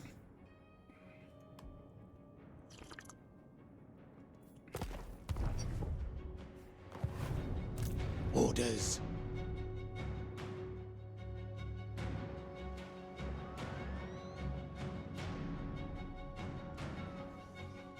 Voyage on. The runes of wrath and ruin strike for you. Nigh! Rank 2 Toric. Nobody's safe. Have at them. So this is where they moved the underweight. Bring war and infamy.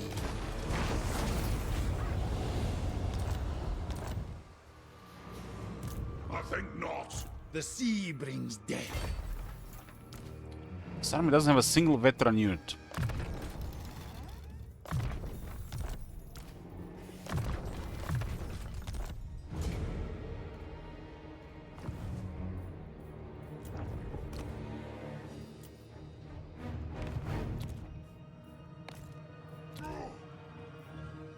Another victory. What is your demand?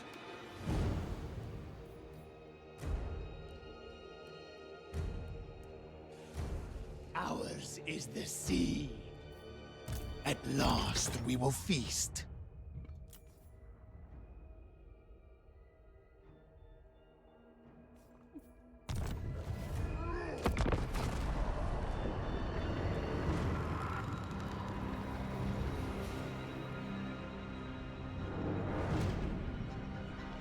Chromatic the gaseous bulk. I think I've seen that name before.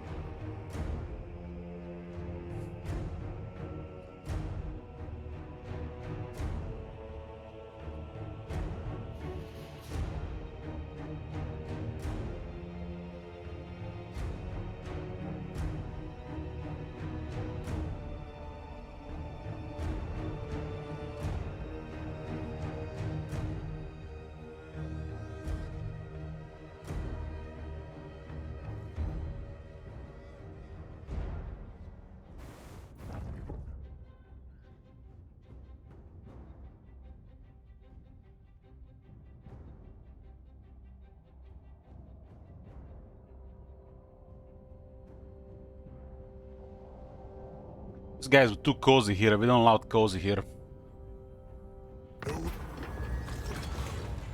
So after 69 turns, we have one of these things out.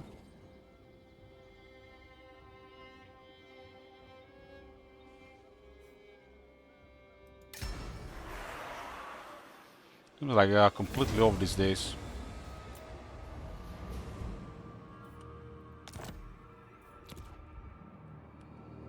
Feel the maelstrom. Nothing shall stop me. Bring them. You lived long enough, Cyril Dusk.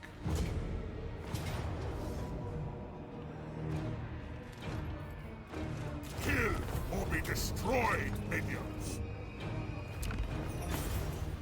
Pulverize this place. Unbridled power. That'd be a supervisor finally. That like 2 settlements or more settlements. Deception Had shan't 2. prevail. They were in a pretty safe spot until we arrived. Cannot love this. My compass agrees. These guys are fighting Toric, and we hit Toric from behind. Now they arrived. Kill and kill again.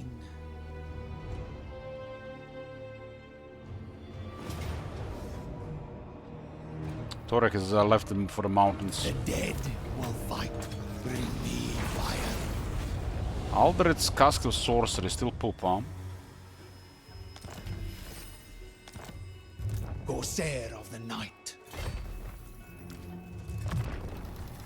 It is noticeable for getting veteran troops with no gunnery white.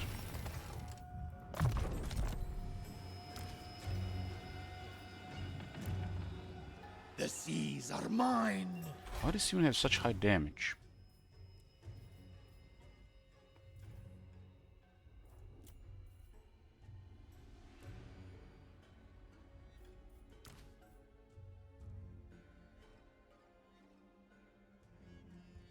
Five, 17. Do they have like bigger rifles or something?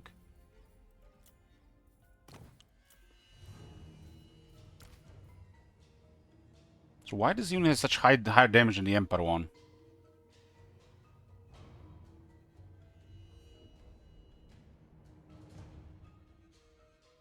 This unit has such really high damage for a gunner unit.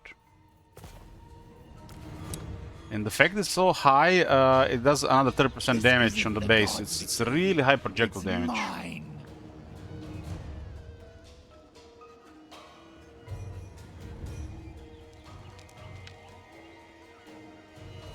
Vampire Coast has better handgunners and better cannons than the Empire.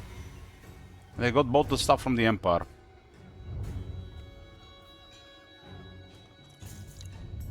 This is not even currently enabled, it's during battle, so they get another 30% damage. I don't remember this having such big damage on the guns.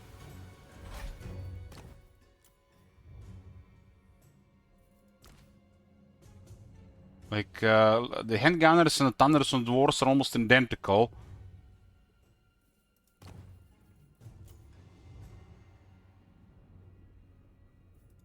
They're identical, right? Meanwhile, the Vampire Coast has such high damage on their guns. Is this, was this increased when they made this unit from 160 to 120?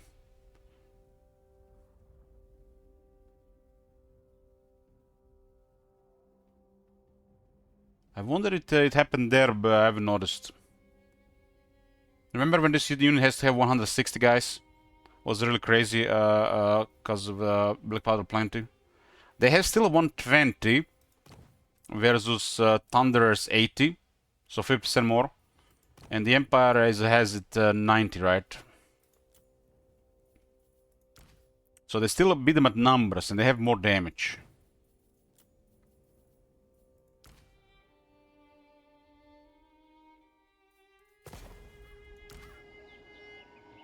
But why is it 25? Ours is the sea.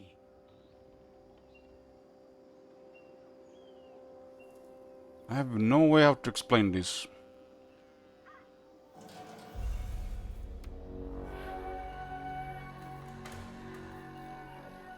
Another victory.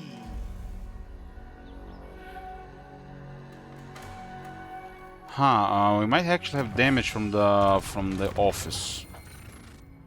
That's why. This one buff is so much damage.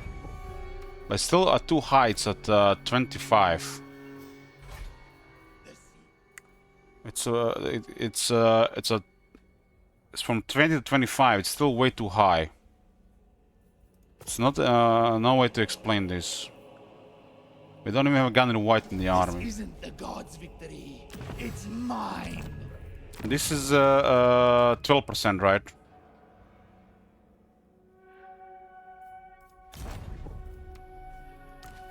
There's no firepower.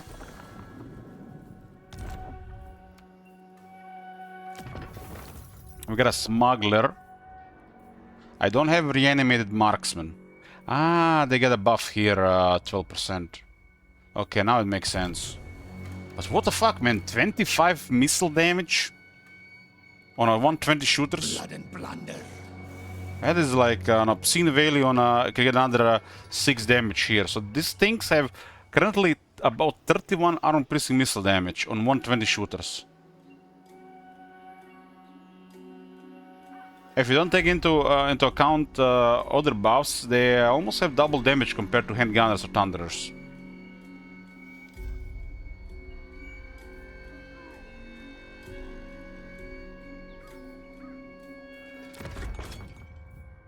And I get another, I can get another 8% here.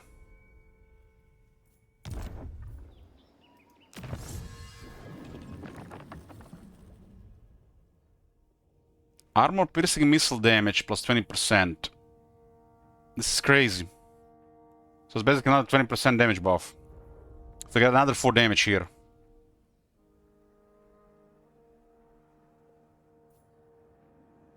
And another 5% here. So that's another 5 damage. This unit will have 36 damage on the projectile. Ours is the sea. And they have 120 shooters. 36 damage.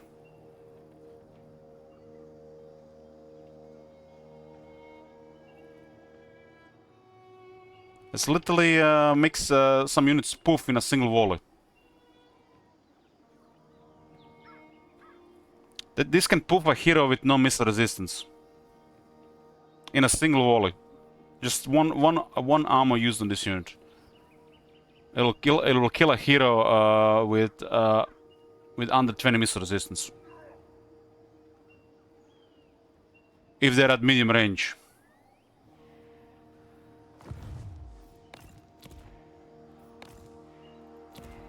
The seas are mine. So Vampire Coast, best cannons and best handgunners.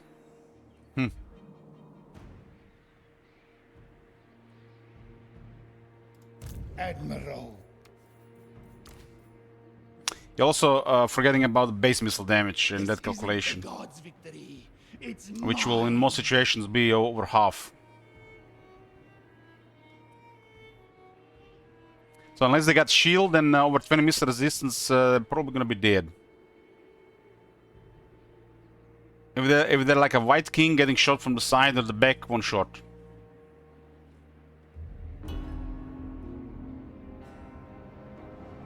They can probably fire 2 to 3 times before such a hero even gets close. Probably fire 2 to 3 times at over 6% accuracy because they're gonna move.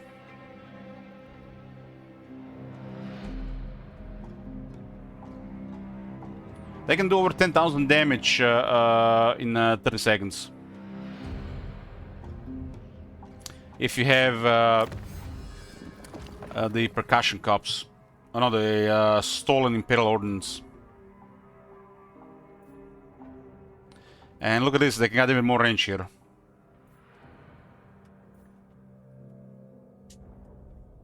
Even more range for one other army. Well, well, well. That is interesting.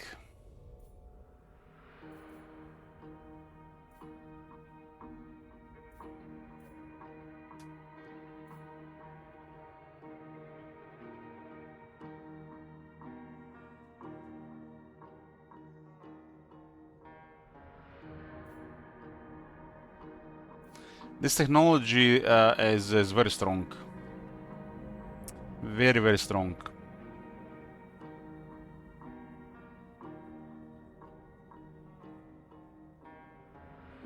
The only downside is these units are slow. So they gotta have some kind of downside. But they got stronger range than Dwarves or Empire. Which is strange. If you add the engineers into the equation, I mean, the Empire and the Dwarves will match this. If you add Gunnery White, keeping the Black Powder plenty plus his other buff, they still have stronger. The only downside is the slow. Handgunners and Thunderers will position better. But it's a very large regiment of shooters. Another victory. Sometimes I see the Vampire Coast handgunners do really unusual high damage, and I've been wondering why is that a case. But you know, I'm just like thinking it's the guns. It's the guns, but it's not just guns. For some reason, the Vampire Coast has higher damage. Blood and plunder. I assume they all had the same damage, but for some reason they gave this unit more damage. They have the same reload as the Empire and the Dwarves, but this unit has 820. They have a lot more damage for some reason. When did this happen? They got 3 additional base missile damage and 3 additional armor piece missile damage. which scales like crazy with any percentage buffs, especially Black Powder Plenty.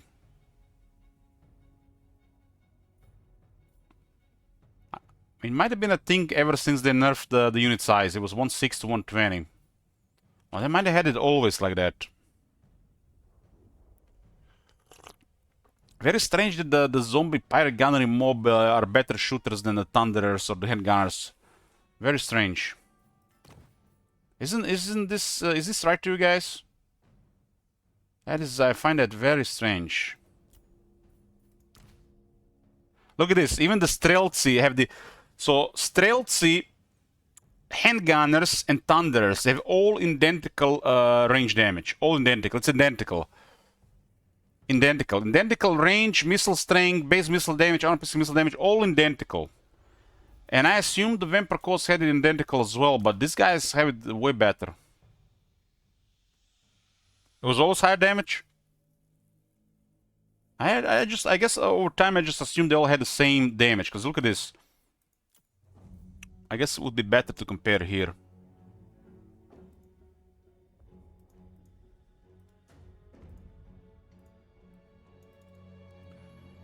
This is very strange, because I just assumed they all had the identical shot, because you know when they standardized the crossbows, when they nerfed the Bugman's Rangers in the stats, they made them all the same. I feel like it was just a lazy copy pasta, and then the other three were the same, and now this. It's unusual.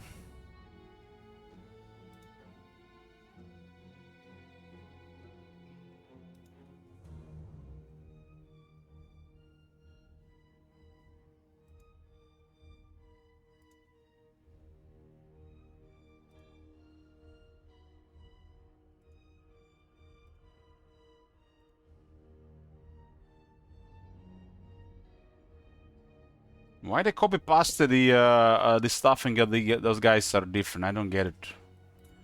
It's like so unlike CA, right? They're actually not as squishy as you think, Matt. They're tougher than the handgunners for sure. Keep in mind they're undead. They're undead, so you have access to stuff as undead. But definitely tougher than handgunners. They're just more exposed to stuff because they're slow.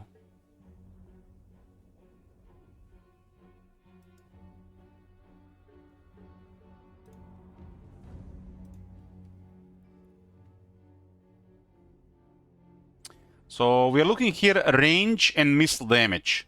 Look at the Thunderers, handgunners, and Strelts identical.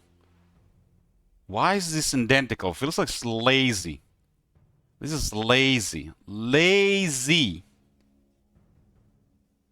Accuracy-wise, we can't say, right? Oh shit, Thunderers have the highest accuracy. Okay, okay. Okay, this is the hidden stat. Okay, okay, I'll take it. Thunderers have the highest accuracy of the three. Thunderers are at 30, the Empire handgunners are 20, Streltsy are 20.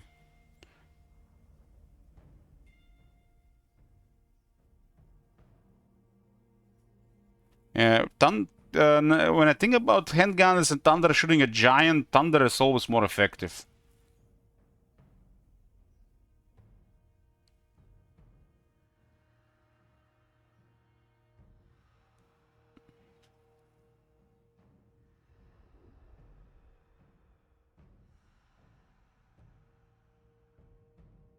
But look at this damage difference. That's really big. These guys have worse, what do you call it, stats under the hood. But it doesn't matter against a lot of units. In the cases where it matters, the Thunderers are the best. They're all good against a variety of units. General variety of units. But these guys have 120 shooters. This quality difference between Thunderers and the gunnery mob, I don't think it's different enough. You know why? Because these units are balanced on rank 0. When you put every of these units on rank 9, the stats go different. And at rank 0, it's a different story compared to a high rank like rank 7 or rank 9. Because what happens on high rank? They don't balance on this on top. Look what happens on high rank. Look at the bottom 2 stats. So I think the zombie pyre gunner mob gets the biggest benefit from high rank compared to the 3. Streltsy are probably second best because it's a hybrid unit. But regarding shooting, the zombie pyre gunner mob benefits the most from experience. And then that gap is not as big with the Thunders. Because they got 120 shooters versus 80. That's a big difference. Big difference. Thunderers will still be obscene due to the Master Engineer. But if you take the Master Engineer out of the equation and you just take into account experience, I think the zombie pyre gunner mob is better. There's a calibration area and the calibration distance, which, you know, really depends. But you put the gunnery mob closer to the unit, doesn't matter. They'll outperform Thunderers. Doesn't matter. They will outperform Thunderers. It's a larger regiment. They're just better. It's mine. Thunderers have 80, handgunners have 90. Already in this case, the Thunderers are at a disadvantage. So you're not gonna use 145 distance, and once the enemy gets close, you're gonna probably have like 70 distance or 80 distance, and these extra stats don't matter. The accuracy, calibration distance, calibration area, they don't matter if your unit is closer. At a max distance, of course, it's gonna matter. The Thunderers are probably gonna be the best by far. And once the units get rank 9, it matters less for everybody. Everybody gets some range increases, right? On the rank 0, nothing else taken into account, the Thunderers are still probably the best at shooting. But as the battlefield is hectic, units move around. Units sometimes are at 30 distance from the Thunderer. It's a pretty common. And it doesn't matter on Thunderer. Might as well be handgunner, Streltsy, or the Gunner mob is gonna be the same. But the handgunners and the gunner, every other unit will do more damage than Thunderers, because Thunderers are 80. All the handgunners and Streltsy outperform Thunderers because they have more shooters. Blood and plunder. So if you take into account high range, long range, and if you take into account, I mean, there are double buffs this day for range on Thunderers. If you take into account rank, I feel like the Thunderers will need to have more. It's like they're at a disadvantage compared to other ones on the stats. What Thunderers have over the other guys, they're tougher. And this brings me back to the lazy copy pasta. You see 517, 517, 517. You would think that this extra stats will be on the Thunderers, because they are the lowest regiment size, right? They're 80. You would think they would be the ones that have the higher missile damage, being dwarves. But it's the opposite. These guys have the stats of a smaller regiment, and they're the largest regiment. All these units do very high damage, but for some reason the zombie pyre gunner mob has the highest damage. Strange. Your will. Because what you can do with this information. Let's say you gotta shoot a Stegadon, you gotta shoot a Giant, you gotta shoot a Ragnarok Spider. You shoot at medium to long range, and then you just get a little bit closer while they're reloading. And then you shoot, and more of the projectiles will hit. So you could use this to your advantage, to get the advantage in the short term, because just get a little bit closer to the enemy as they're reloading, and they're gonna do even more. On Thunderer, it's not gonna do anything. Thunder are gonna be almost the same. They're accurate, they get 80 shooters. But in this unit, just move a little bit closer every time they shoot. So you shoot, move a little bit closer to the enemy. Wait for the next shot, shoot again, a little bit closer to the enemy. Don't try to stay at max range. They're gonna be way, way better if they're close to the enemy. But it's strange that the Emperor causes such high damage on their cannons and the guns. They have higher damage than the Emperor and Dwarves. Their carronades are the best cannons because of Black Powder Plenty. It's the best buff for the cannon. Armor piercing missile damage, it's the best buff for the cannon. It's really high projectile damage. But now also this, I'm like looking at this and like, why is it 25? So much damage. All bones on deck. It's already a really deadly unit at 120 shooters, and they get the highest damage out of the four. Really bizarre.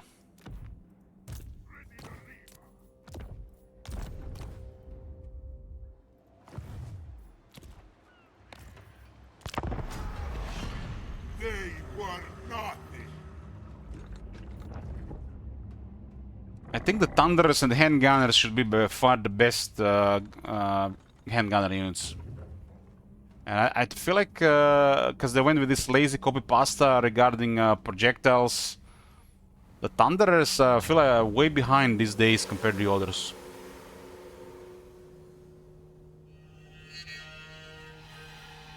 They're just the toughest one to kill.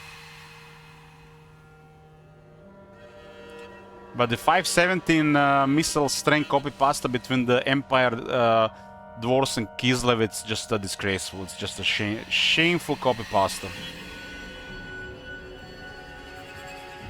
I think Thunder should have at least +1 more base and +2 more AP damage, considering they have only 80 shooters. And they're the Dwarves, they have supposedly the best shooters. What do you want, Thrall?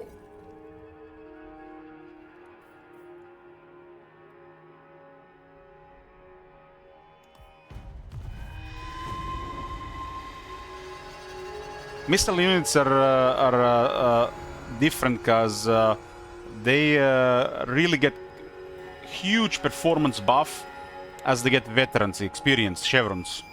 Because it increases their accuracy and reload, improves their reload times. So some units which might not seem like any good at low rank, they feel like completely different unit at a high rank.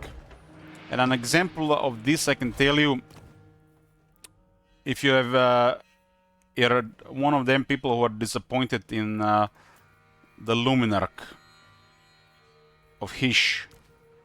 Luminarch is a great example of this. Luminarch is crazy on high experience. The more accurate the Luminarch is, the more higher chance for double damage, because it can the enemy will get hit by a direct shot and explosion. That's why you sometimes see like that split-second delay in damage dealt, so it feels like the enemy got hit twice. And the more accurate the Luminarch is, the more common this happens. And another unit that is an example for this is the Detch Reaker rocket launcher. This unit really needs more experience, so you can really see how it shines. And any cannon unit, it's so slow to reload, and when it's a low rank, it will miss more. Cannons have a good accuracy, but they still need more. Cannons might get the pinpoint accuracy once they get high experience, so they really shine at high rank. So don't dismiss units like cannons just because they're not performing well on rank 0. These units are completely different between rank 0 and rank 9. I mean, Egos as extensive. this cannon here, for example, so carronades are at 200 weapon strength. You see this? 22-second reload is crazy, just crazy. They do have very high projectile damage, but this reload time and accuracy issues on low rank makes them not even worth using. but look at the rank 9, it's a 40% difference. And 4 second difference in low times.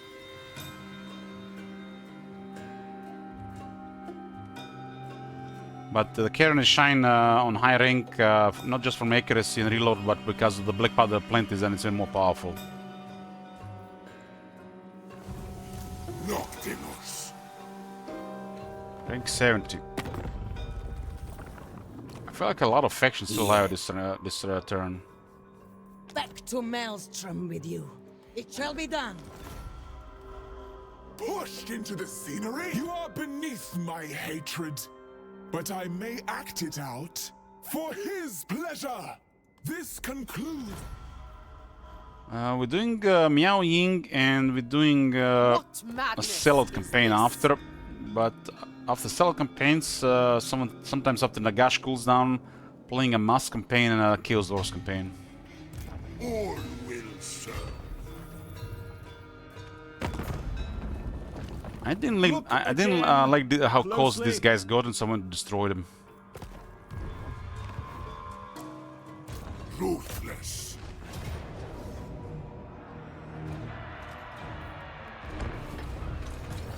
The terror guys will just drop to like 0 health and should go full health in this battle.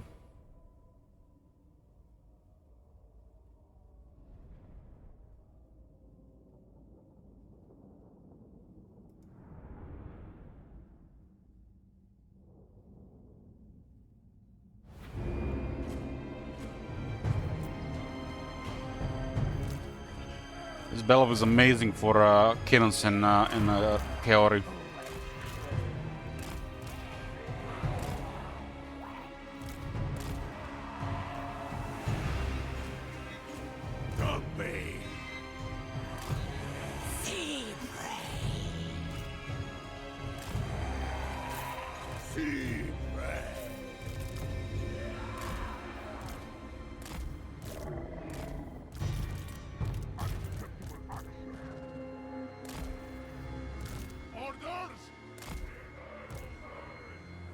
Let it begin.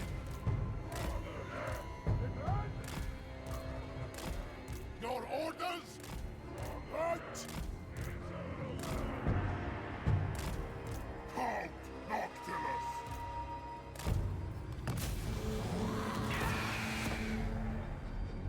Meet your doom.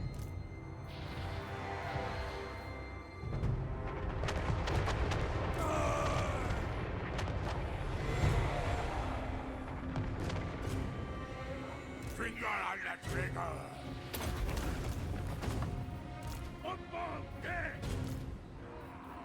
Well, shoot this thing with the most accurate cannon.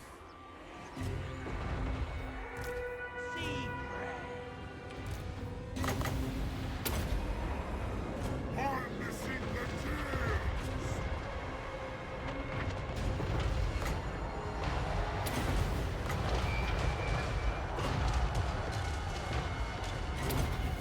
Halt, Noctilus! Everything down!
No mercy!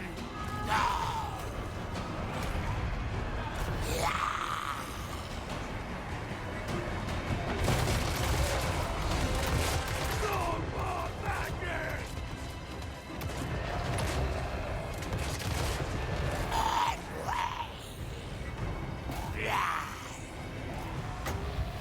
Always cruel. Lurching.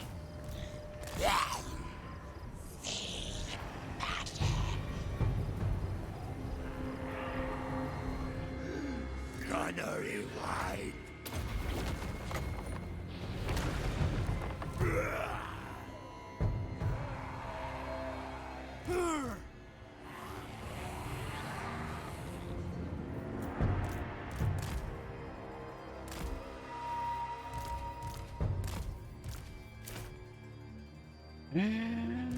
This thing also has a fire at will on.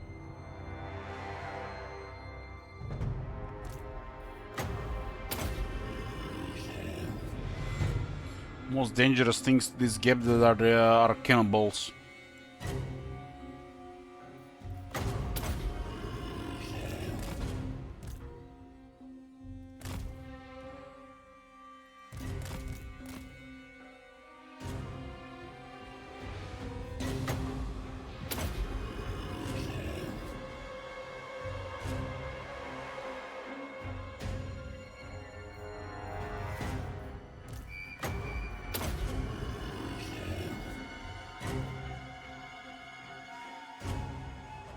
Well, Harper. It's a flying nasty monster. Of course, it's useful. The Count Noctis' army, they get additional defense. Noctis grants the large units plus 15% damage, which is already amazing. And he has a unique skill that grants them 8 defense, which makes them a menace, since they're regenerating. Having a high stat flying unit is always useful. They love bullying artillery and anything in the air that's large. I would say the Terrorgeist is one of the best units in his army. The gods are watching. Count Noctilus reigns.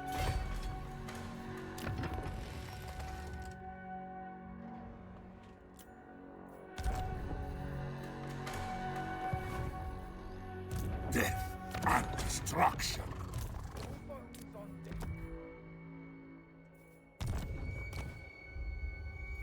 A welcome tide. We'll weigh anchor before long. There's a backdoor on Torek here, huh? My compass agrees.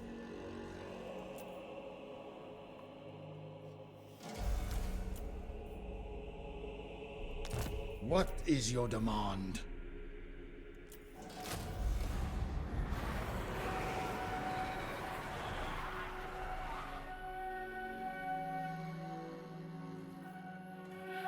Well, it used to be some difference regarding the stat lines.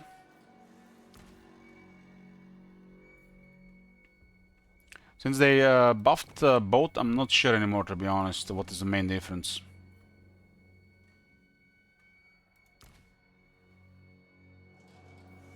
It looks like they're identical at this day. They used to be differences.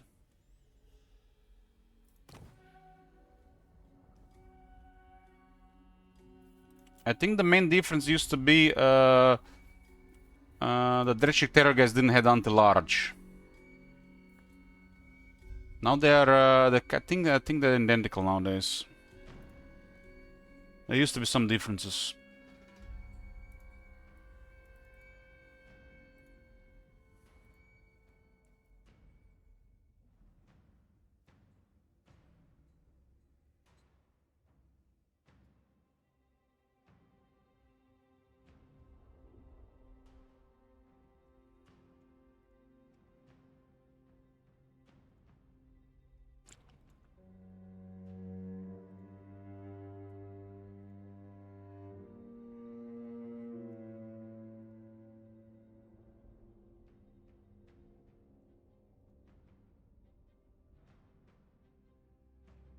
So they made them identical unit now. Just different name. They used to be different.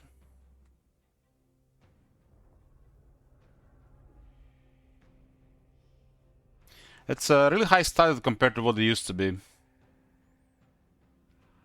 This the 47 defense is a lot for this unit because it's a strong base, which means the ranks are gonna be also a different story. So look at this 11 defense just from rank 9. And Noctilus grants them additional 8 defense, plus 6 from his special deck. So Noctilus puts this unit to 72 defense. If you're encamped, 77. It's a menace.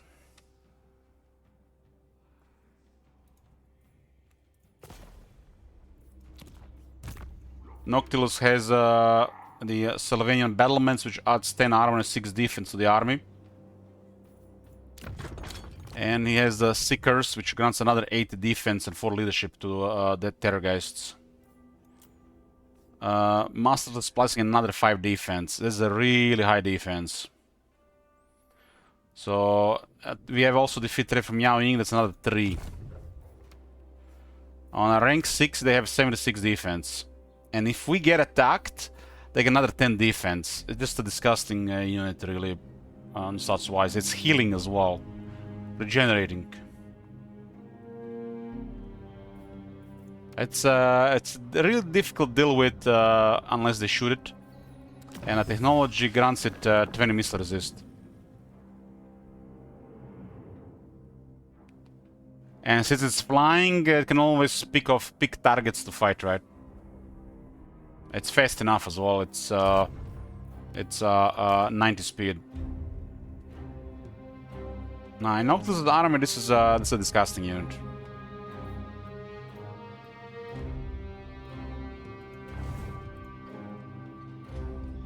So this was in the old. They're basically now identical, huh?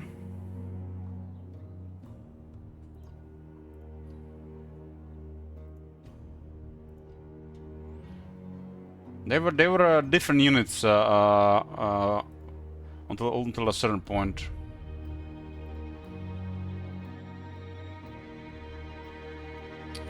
Well, this one doesn't even load properly. Huh? Let me see with a different tab. Terrorgeist with 9 defense is crazy, Heretic, because he has poison, regeneration, and also armor. Did I mention it flies?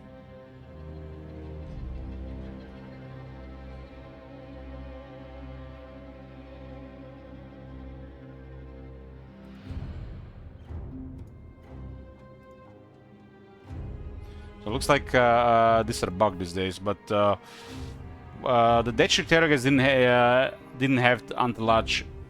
It was higher overall stats like attack and defense. Well, didn't probably damage, but didn't have anti-large. Your will.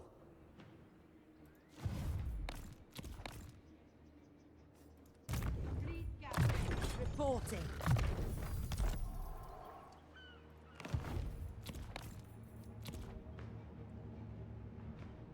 They were nothing. Who seeks the mistress of Harganeth? This is beneath me. This is the Count Noctilus's faction war declaration mission. They get various type of buffs on top of 50 movement. This one will grant another 20% damage to Depth Guard. Ready the Reaver. They have 104 damage here currently. It's currently 20 base damage as well. Domination. Plus 7 damage from Frenzy. Depth Guard have really obscene damage. They were the Khorne troops before Khorne, right? True infamy.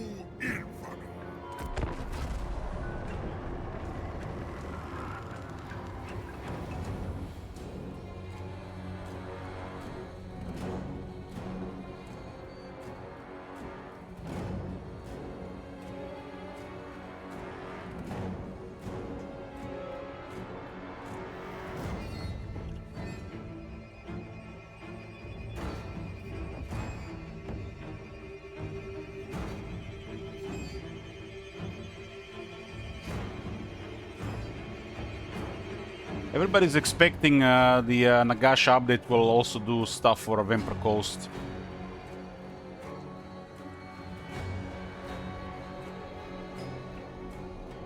I mean, Nagash update is supposed to raise all the undead to the Warhammer 3 level, right? The level of post Chaos Dwarf stuff.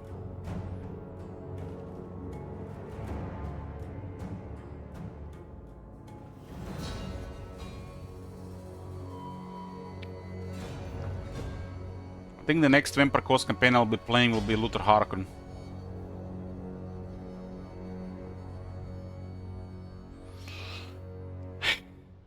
Being so weak that the mod scared using copium. Go watch Alkaiser or some shit, man.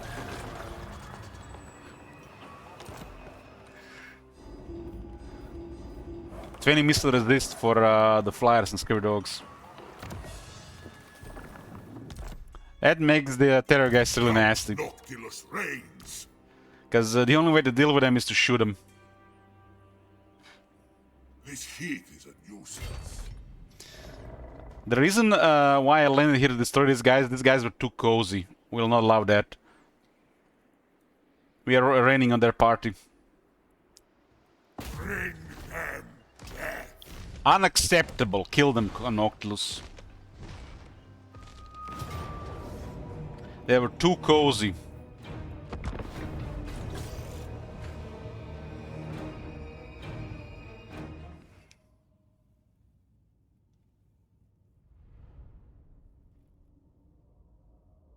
Quite a bit of faction alive at this point. How many shooters? 2 archers, Loden Seaguard with shields and Loden Seaguard. Ooh, this battlefield is amazing for cannons.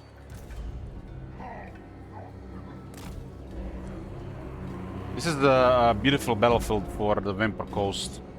It's kind of like a wetlands and you can use aquatic buff.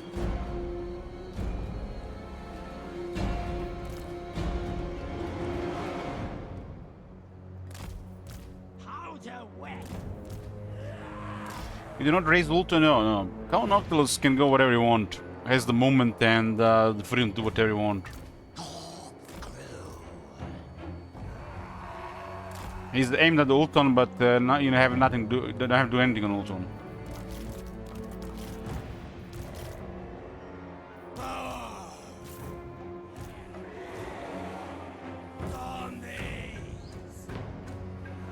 This water makes the Death Guard obscene.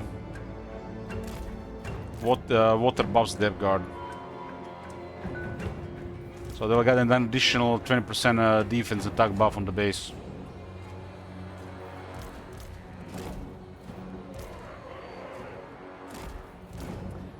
If you're gonna be exposing Death Guard, make sure they're rank 7+ for missile resist.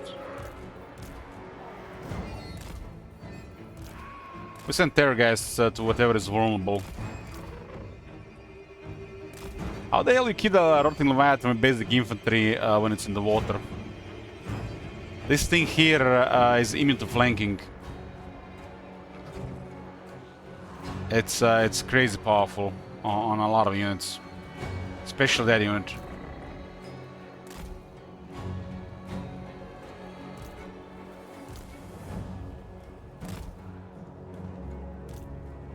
The best buff in melee is Vigor, and then it's the immune to flanking.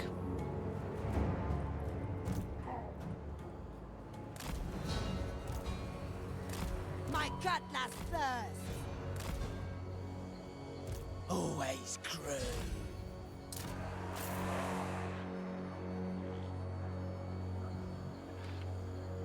Landlubber. I was doing one of those battles. It was with Zinch troops. It was the Narcan campaign, and was the Chaos Warriors of Zinch with halberds. And I sent it to fight the Rotting Leviathan, and they got trampled. And it's definitely a solid anti-large unit. It just cannot handle a Rotting Leviathan on its own. It's just too much.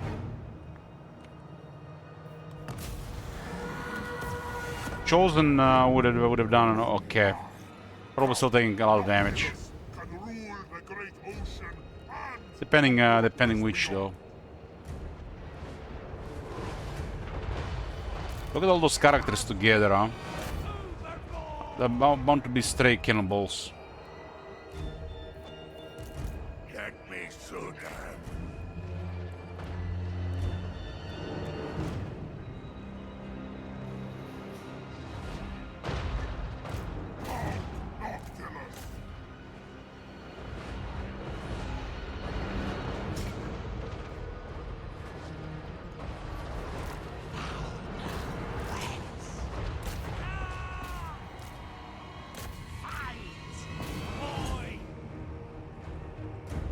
There's the target.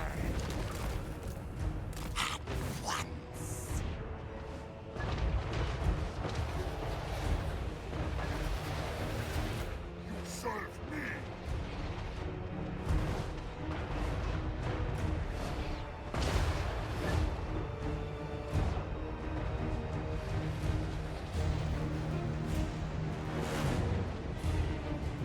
Halt, Noctilus.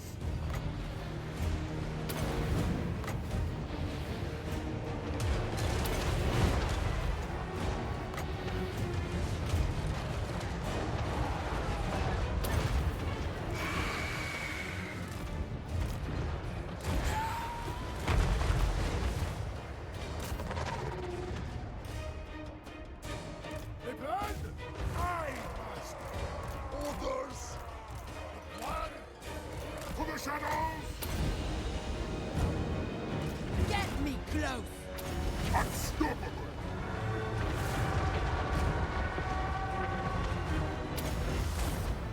To me. Wins. Get charged.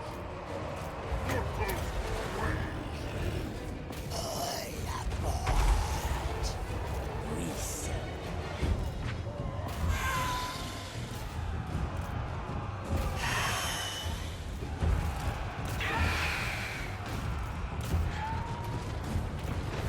Kinda get bothered by their shooters, huh? So we'll send stuff. Deadly magic.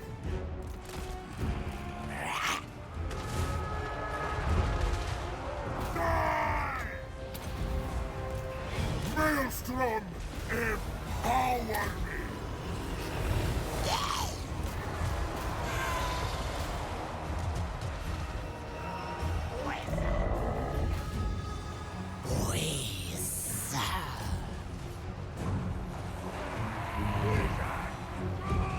Who's next? This guy. Nagashra!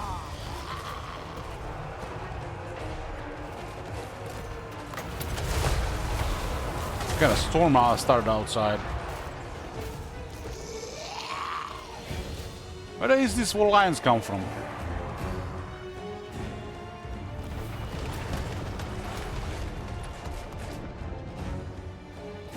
Sea prey! Also nowadays, if I have missed it, if you use invocation hack on the artillery, it will actually bring back the artillery. Not just the crew. The artillery will be restored. Which is something.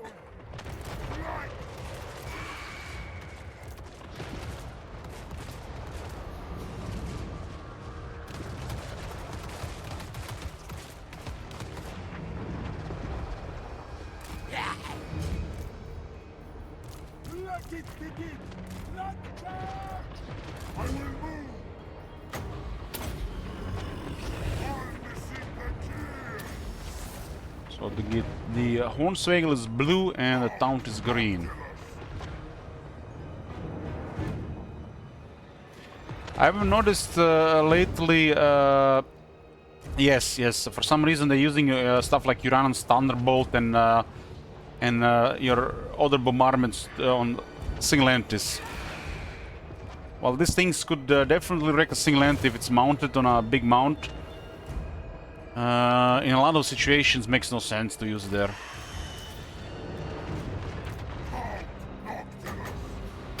It's definitely a new thing they've been doing.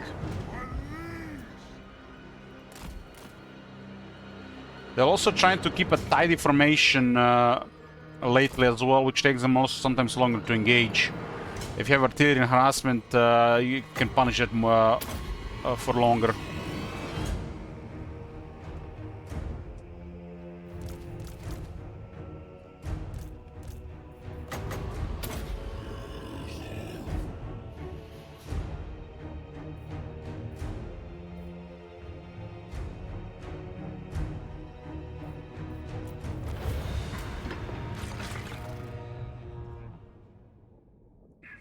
Polearm's got 152 kills. Look at this, outperform all of the regular depth guard.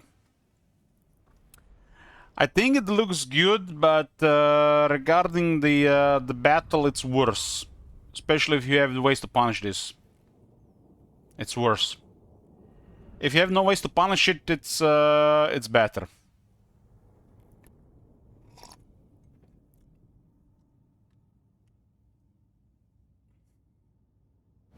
You know what it feels like? It feels like those 18th, 19th century battles with line infantry, right? They just all show themselves and they're all literally just juicy targets for the enemy, and just everybody just stay together. They're lining for a, you know, for a formation shot more so than being effective, so it looks so nicer than anything else. So it's like they're trying to create a presentable formation more than anything before they continue engagement. Even if in the process they're getting blasted by artillery and various harassment units, like wizards and stuff. I feel like this behavior makes a lot of sense only if the enemy doesn't have a wizard and artillery. There should be like a factor. If the enemy has no wizard or artillery, then they should do it like that. There should be different rules of engagement when the enemy has artillery. It's always been like this, right? Why just try to change something? You have to respect enemy artillery. There's always a different ways to engage when the enemy has artillery. It should have been like that for the player and been like that for the AI. It's just a common sense, and it used to work like this very effectively, and now they changed this again.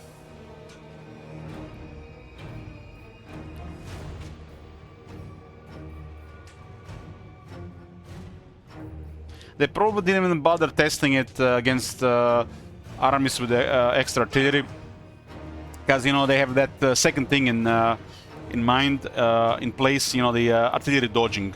But you can't dodge hell cannons or carronades, right? Artillery dodging only works against catapult type artillery and mortars. So against political catapults at long range, grudge throwers, mortars.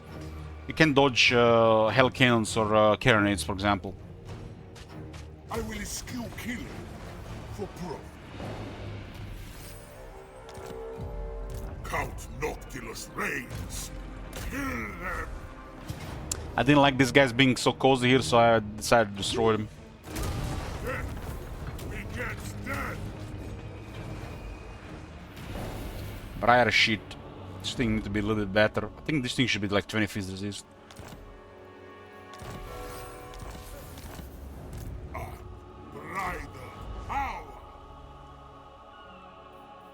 Skim the ways. Ends justify means.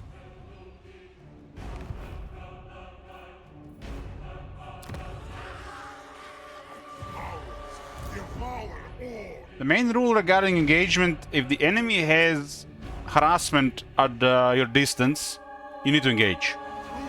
If the enemy has artillery, you don't wait for the artillery to start firing, you immediately go for engagement. You have to be very proactive dealing with artillery. Reactive doesn't work against with artillery, especially not for the AI. Because if somebody creates an artillery army, they're going to keep in mind the enemy could react to your artillery as well, so they're going to counter that. So the AI has only one move if the player has artillery. They have to be proactive. And there is no other play. Unless they get some obscene amount of units, like 2 armies and 2 more coming, which you know how that with you know, if and when and how. Always should be proactive. Oh my Yeah, 71 months in a row on a turn 71. It's ominous.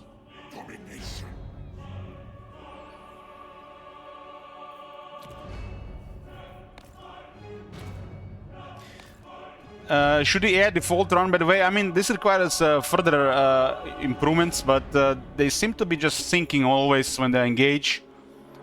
But it's not that simple. This is why, you know, there should be proper scripts and proper testing, you know, when, if, how. Not always the same plan. All bones on deck. But moving in formation in sync makes no sense in most battles. Lord of the seas and night. It only makes sense if you're trying to protect the artillery. Because if you leave the artillery behind, it'll be easier to destroy it, right? At last we will feast. But then again, the artillery is the thing that slows you down the most. Right away.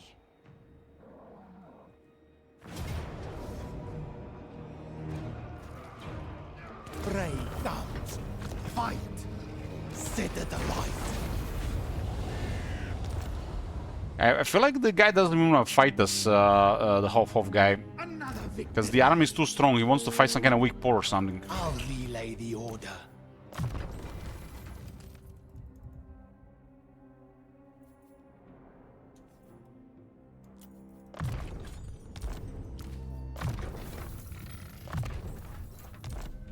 '83 defense on this guy. Okay, what do we have left here? 10% speed for Prometheans and Leviathan. 10% speed for Leviathan and Prometheans is amazing. Those units definitely use more speed. So Leviathan has 50 speed, so go to 55. Makes it easier to do collision attacks as well. And the rotting Prometheans have 45, so that's amazing tech.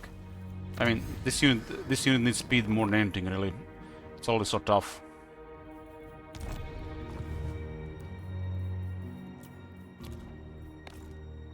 Blood and plunder. So I'm missing another 1700 and 765 infamy. Infamy is taking a little bit longer to go up because we're just playing with two armies the entire time. Would have been already up with like a turn 35 third army. Dreadfleet. Even if this thing costs you 2,000 to unlock, they probably would have just raised 10 settlements anyways, so while fighting other battles, so they've paid infamy for themselves. But I'm pretty sure you can get a long victory with the Vampire Cause before turn 60 these days.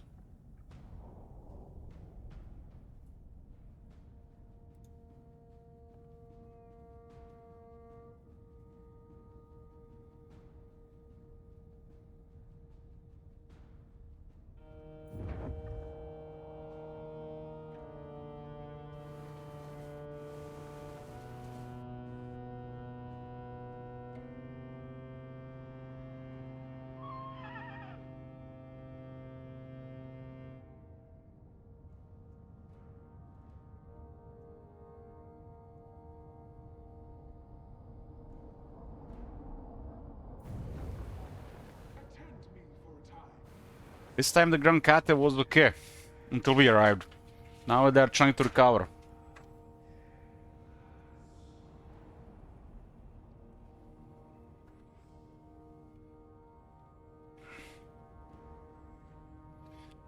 Every time they, you know, say they fix stuff, they just change things to be different. I mean, it's welcome, because you just get used to, you know, the previous stuff. Sometimes these changes can be better, could be worse, and it's situational, you know, who you play.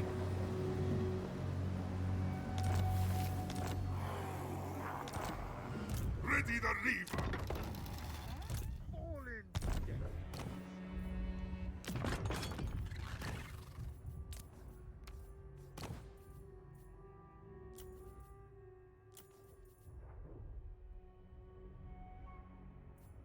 I'll be pillaging booty always. Corsair of the night. Very If you don't pillaging any booty, what's the point of pirate life? We'll weigh anchor before long.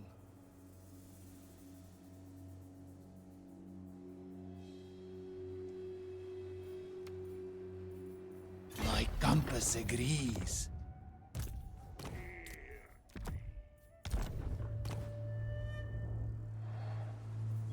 This serves my cause.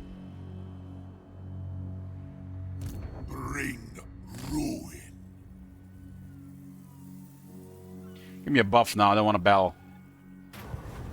Now it gives me battles. I demand utter annihilation.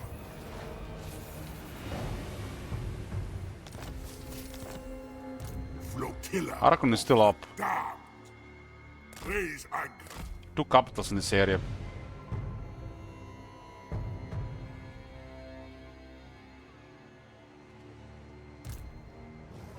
That's a pretty good army on our card. Look at this. They even have a chosen of corn. That's a pretty damn good army on our card. Infamy.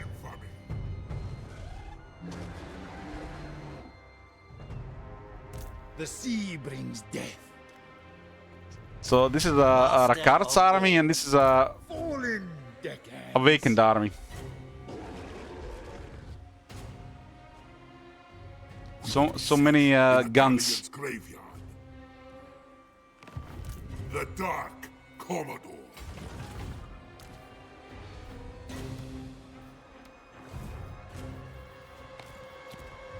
Doesn't go pretty fast with just managing 2 armies. Feels different.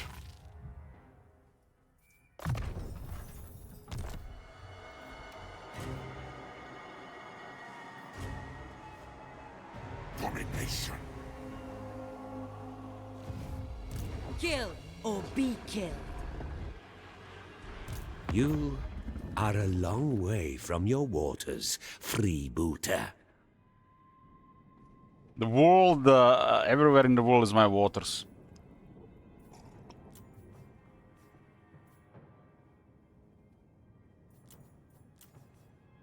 Tyrion is rank 1, Musk is rank 2, Torek is rank 3, Khalida is rank 4, and Gromble is rank 5. Some unusual stuff here for sure. We get the Kala rank 6, got the Bird rank 7. I don't know who rank 8 is, Eldin is rank 9. Feels weird, man.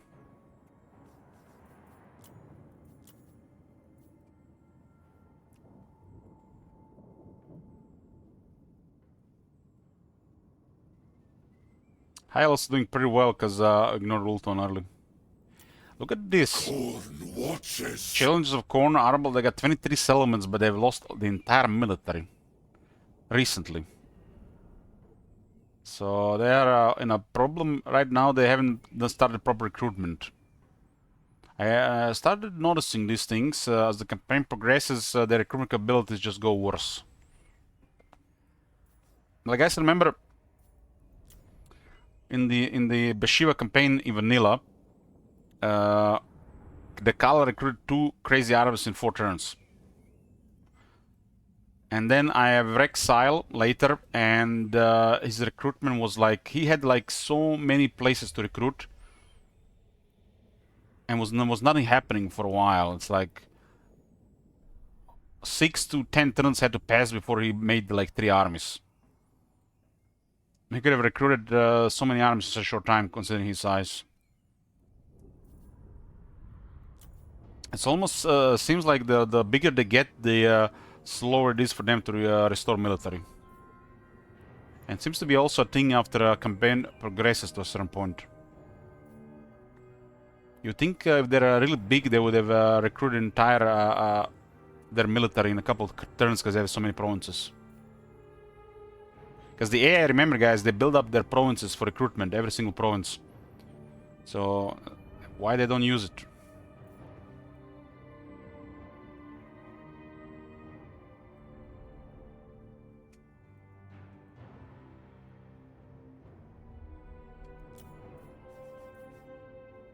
Makes me wonder how big is Arkan. Arkan was really big in the Bashiva campaign.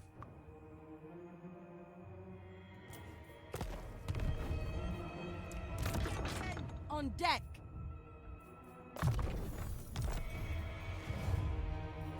We're just getting the remaining resources to get closure here.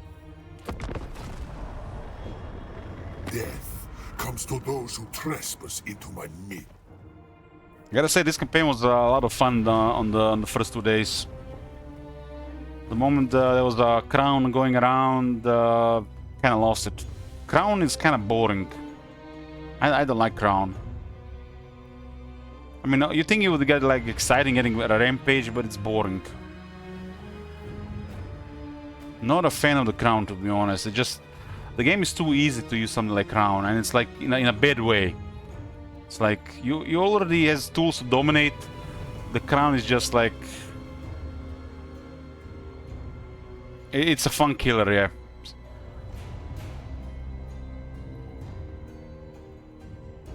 Sometimes I enjoy using the crown, but in this, I think it kind of lowered the enjoyment of this campaign.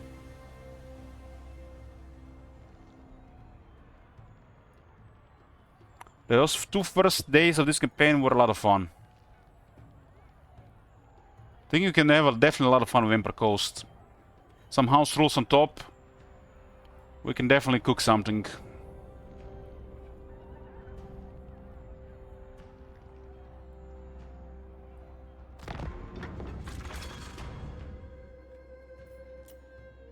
The next campaign I'm playing is very restrictive. It's been requested by Saint Isaac. We're gonna have to track a lot of stuff. And we're playing one of the hardest factions in the game. If you're curious about what it is, exclamation mark next. As a wall of text to read.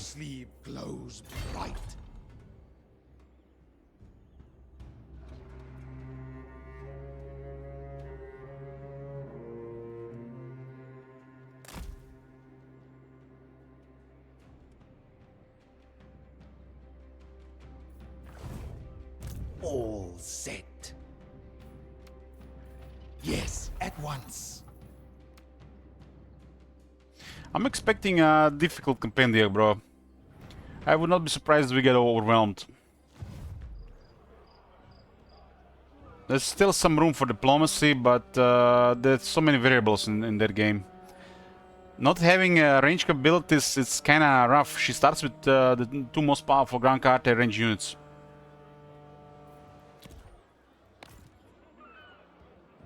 Gonna have to study that list again.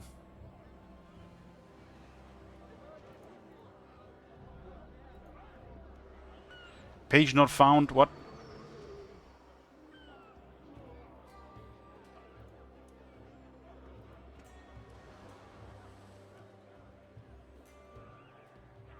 Because it's yeah, it's an error in the yeah, I have to remove that comma. It's part of the link.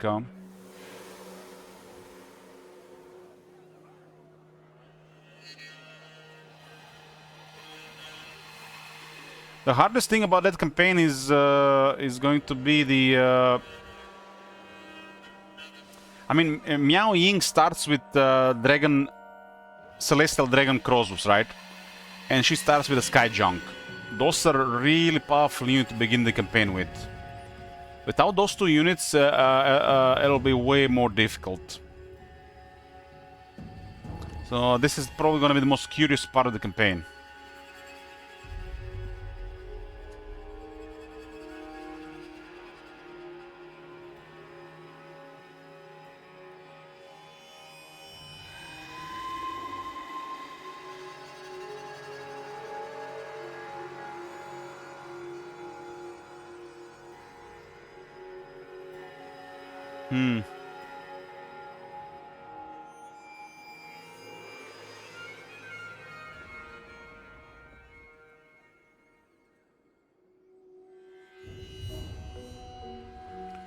So this means we pretty much have to disband the Sky Junk and the Dragon Celestia Dragon Crossbows.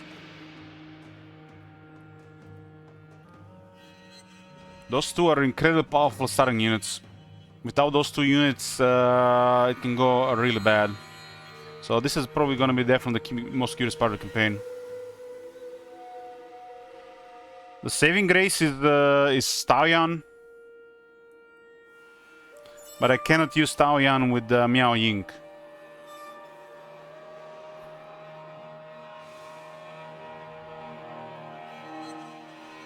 Yeah, there's a lot of rules to follow.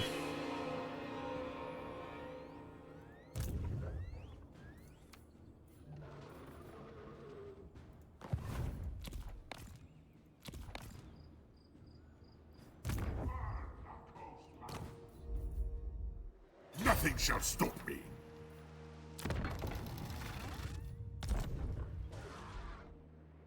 The ocean. Speak if you must, but you waste your time. King! I cannot guarantee your safety. Especially from me. Absolutely.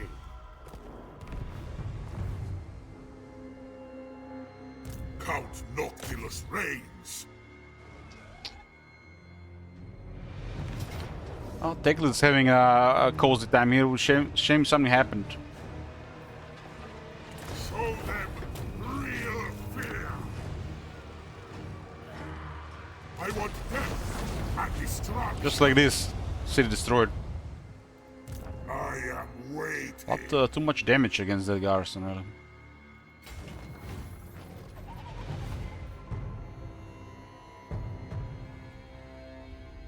These guys are going around. It doesn't seem like they want to fight. They just fall around.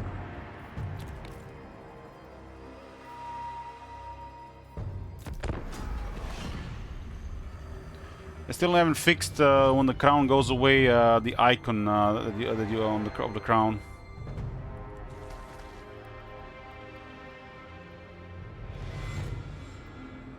I'll always find profit in. Well, Saint Isaac used the 7 request tokens for that campaign.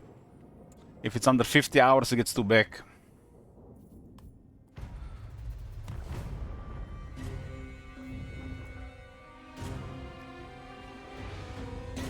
It's definitely gonna be a very interesting 1 or 2 days. Beyond that, who knows what happens. The first 2 days are gonna be very exciting in that campaign. It's always within this heavy house rules campaign, it's very exciting 2 days.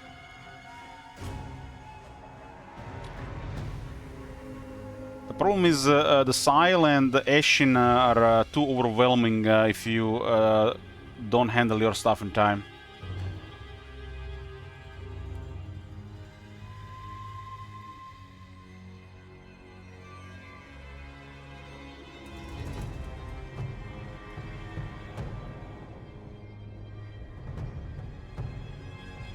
But Miao Ying does start with some really nice units for a regular campaign though.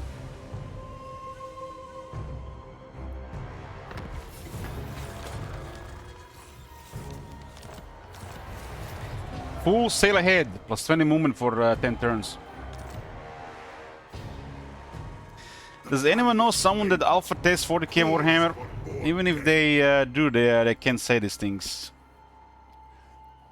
No need to beg. It's against the rules. The winds blow strongest at sea. Navigating. This is beneath me. You don't got a plane shift in the water. Slaughter that. Man, they got massive garrisons because of the ace now. Kill or be destroyed, minions. Monumentation says that we all will be alpha testing it post-launch for at least 8 years. Damn. Wipe them off the map. Death and destruction. Damn. That's brutal. Howards devour all. That's some cold shit there. Fleet captain, reporting.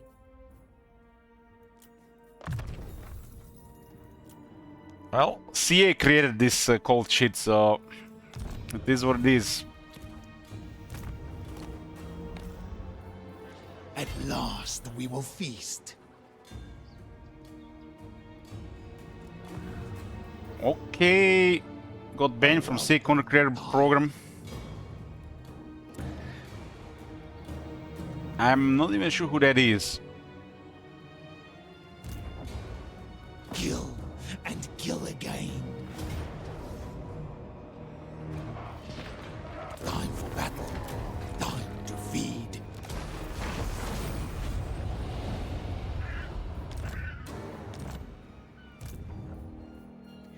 I mean, what's even the benefit being the creator program? The seas are mine. The early access is more headache than anything else.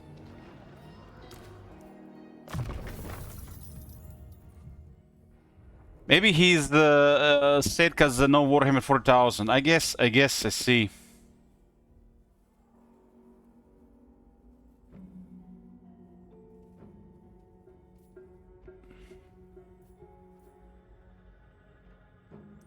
I guess he will not get access to 40k.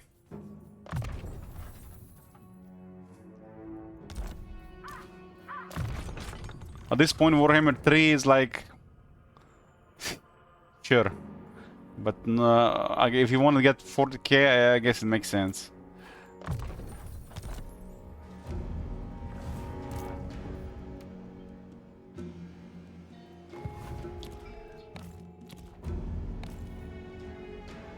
Ours is the sea. I wonder if somebody's gonna specifically review and play 40k on PlayStation 5.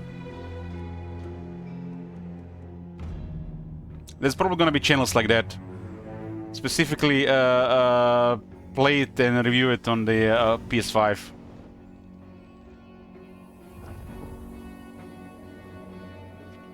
Because they're gonna have their target audience.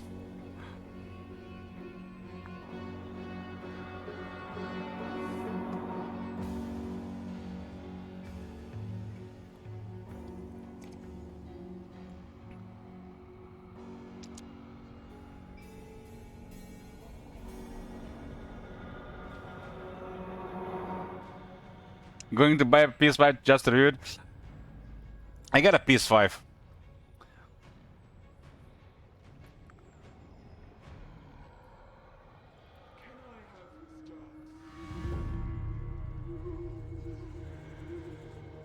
I think everybody these days have PS5.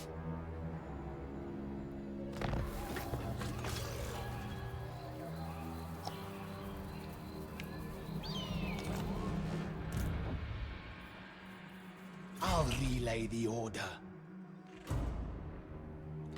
He'll relay the order.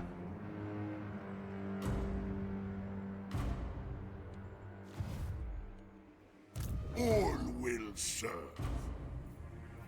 As my power ascends, stragglers get buried.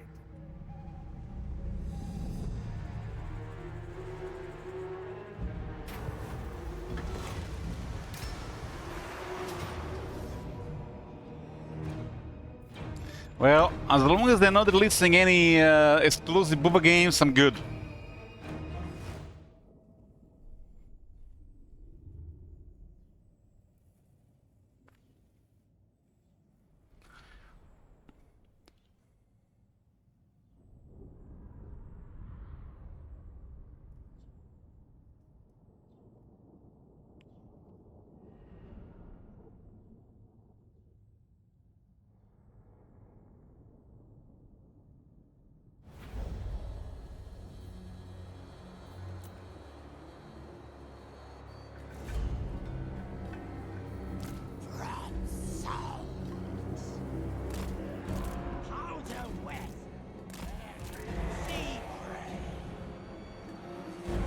I'm missing on like two good ones. This Booba game is on PlayStation? No, I don't believe it.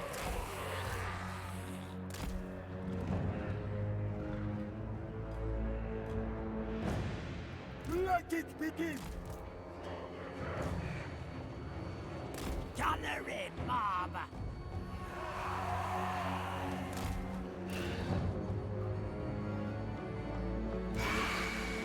My nephew has PC, PlayStation 5, Nintendo Switch 2,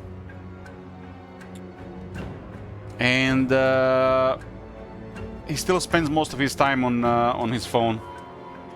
It's like, oh, I got nothing to do. He has TV, he has Netflix, Crunchyroll. Oh, I got nothing to do. I'm so bored.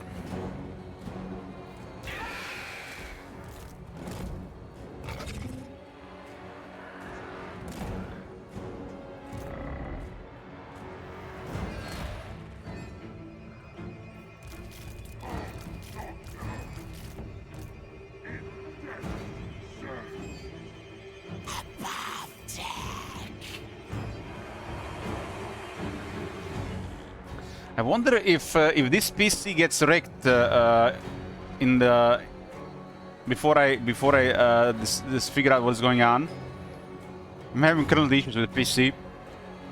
Definitely need to buy a new one, I think, or at least figure out what is wrong with it.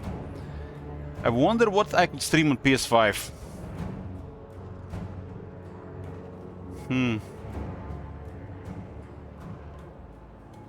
I haven't played the GTA 5 and I haven't played God of War. We have those two.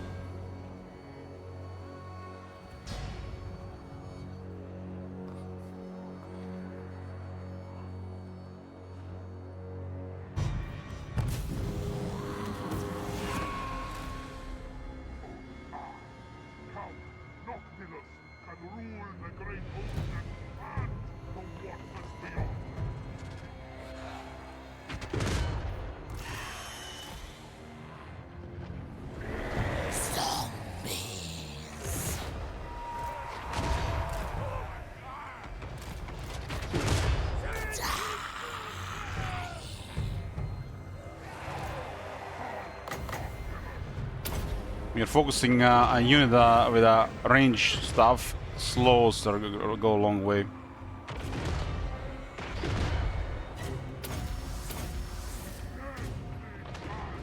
We go really wide here. Ready, launch off! And there's a lot of artillery in the back. From salt. Your orders. Your orders. Aye, master. The plan?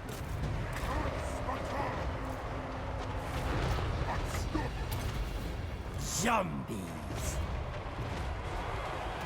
One carnage!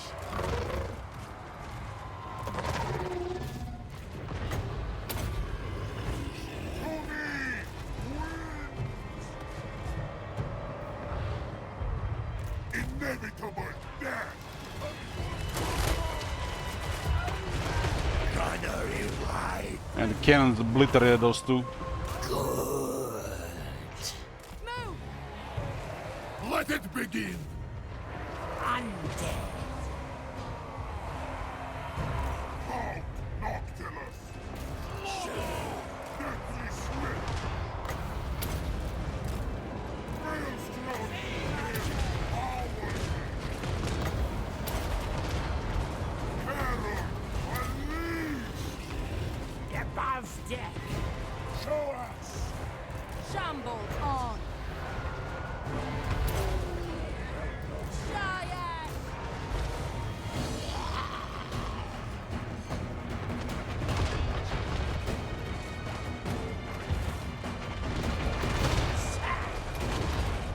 I'm not gonna get why these big armies are controlled by rank 1 lord. Soon lost half the health, only 8 casualties.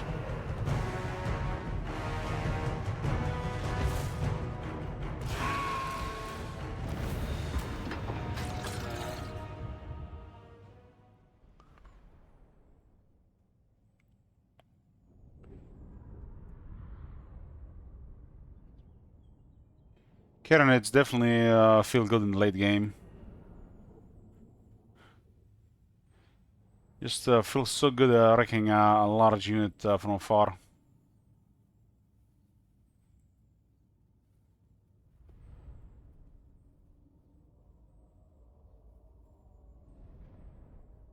Why is she called Wendy Short Hands?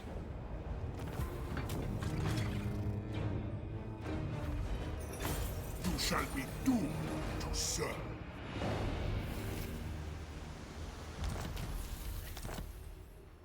Count Noctilus reigns. The most infamous pirate, Count Noctilus. Raise anchor. We're a couple of turns away from Galen's grave, though.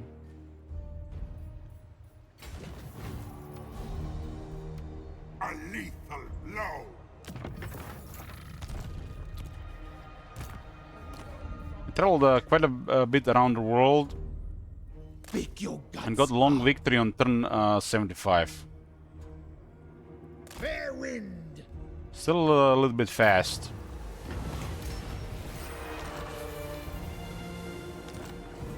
What is your demand?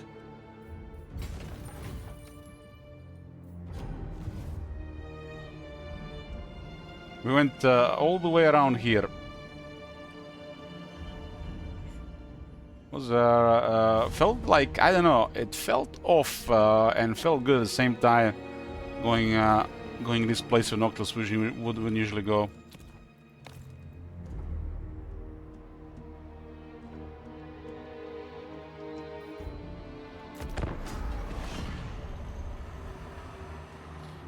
Almost 500,000 gold.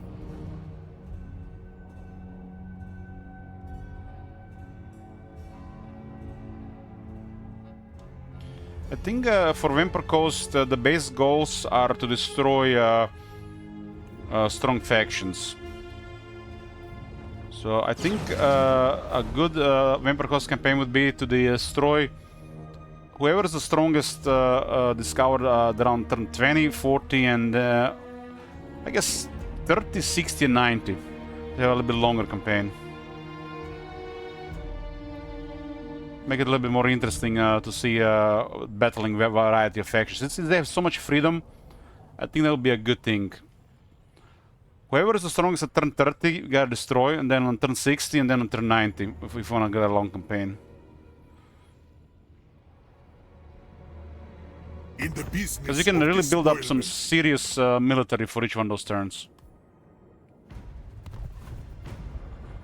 Next time we're gonna play Vampire Coast, it's probably gonna be with Nagash and or Victory Conditions Overhaul. So we'll see how they do it.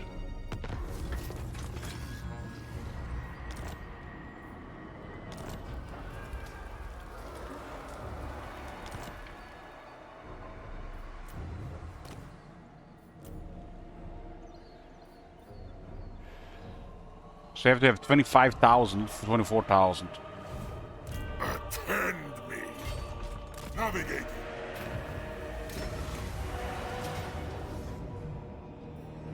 Kill or be destroyed, minions.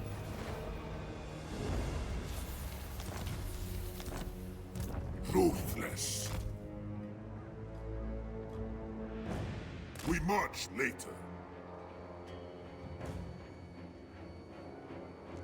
This journey is not over.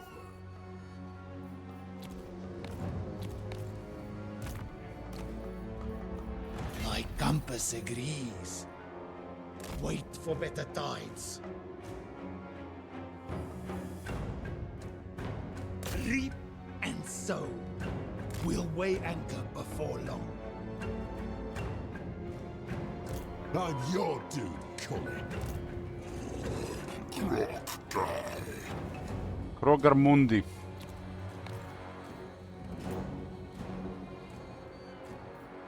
These guys didn't want to fight, they just followed us around. When they got close, you know what they did? They went into ambush stance. It's very strange.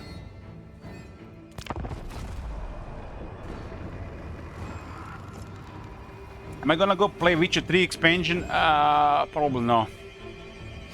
Unless people request that stuff, not gonna happen. I will profit from your stupidity in coming here today.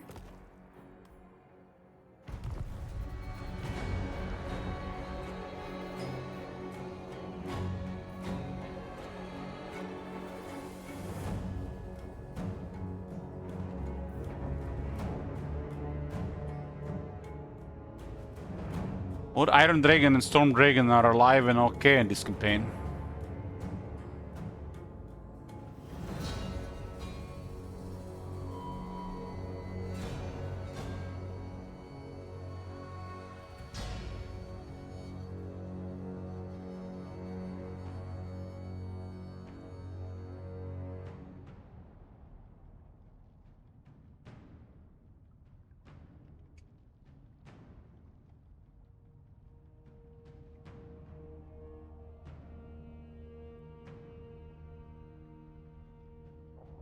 There's a lot of factions alive at this turn. That's unusual. Wonder if it's a Sleepy Sun AM more doing or the changes to the game or a combination of both.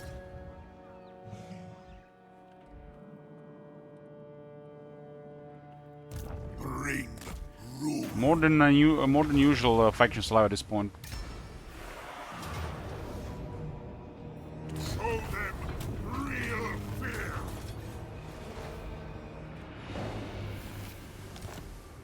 Ready the lever. Dreadfleet, sail.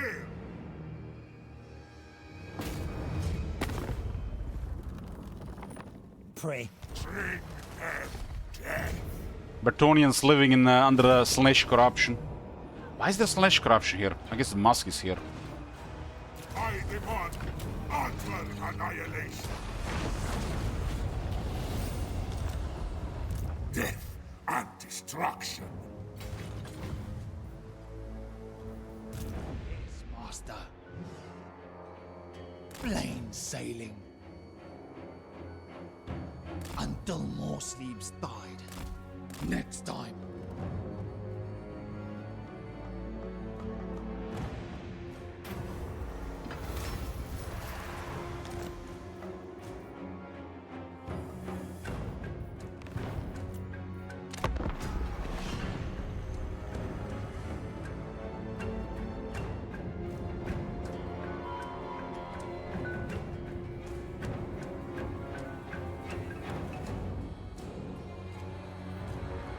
Kind of odd seeing a bunch of Nurgle armies moving around slash corruption.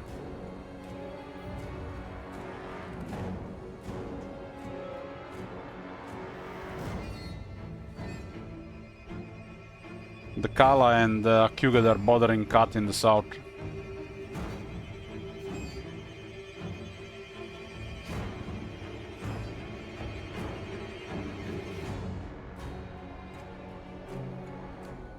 What compels you to be foolish enough to enter my realm?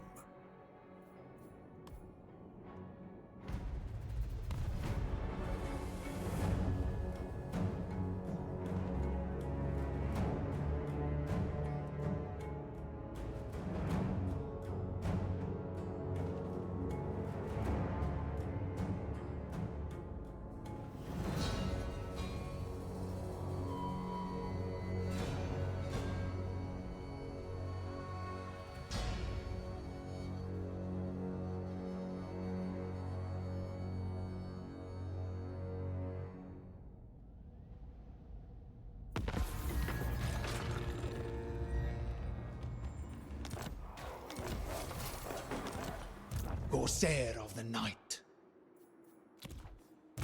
Noctilus reigns. Flotilla of the damned. Wipe them out. End up actually making a circle around the world when you think about it. Wipe them out. We were just below here and went around, made almost a circle around the world.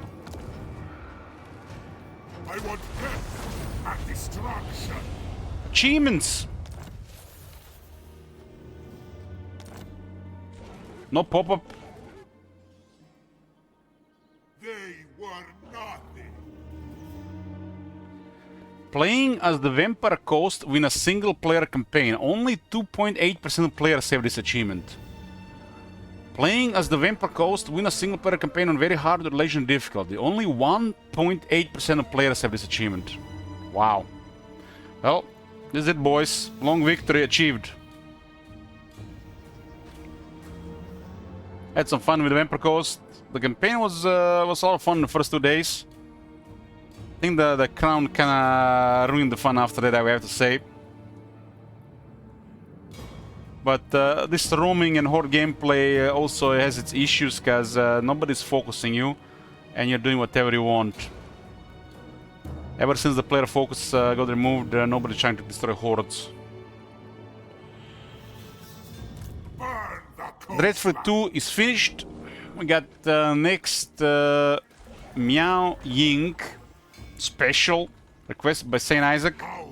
This campaign will start with the next probably 2 to 3 days.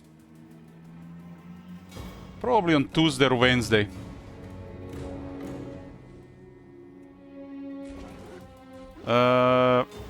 Saint Isaac, you're probably gonna like it because it's gonna be on your schedule. Just finely tuned for your schedule. I'm gonna go chill, watch some new anime, I think. Thanks boys for watching, and I'll see you next time.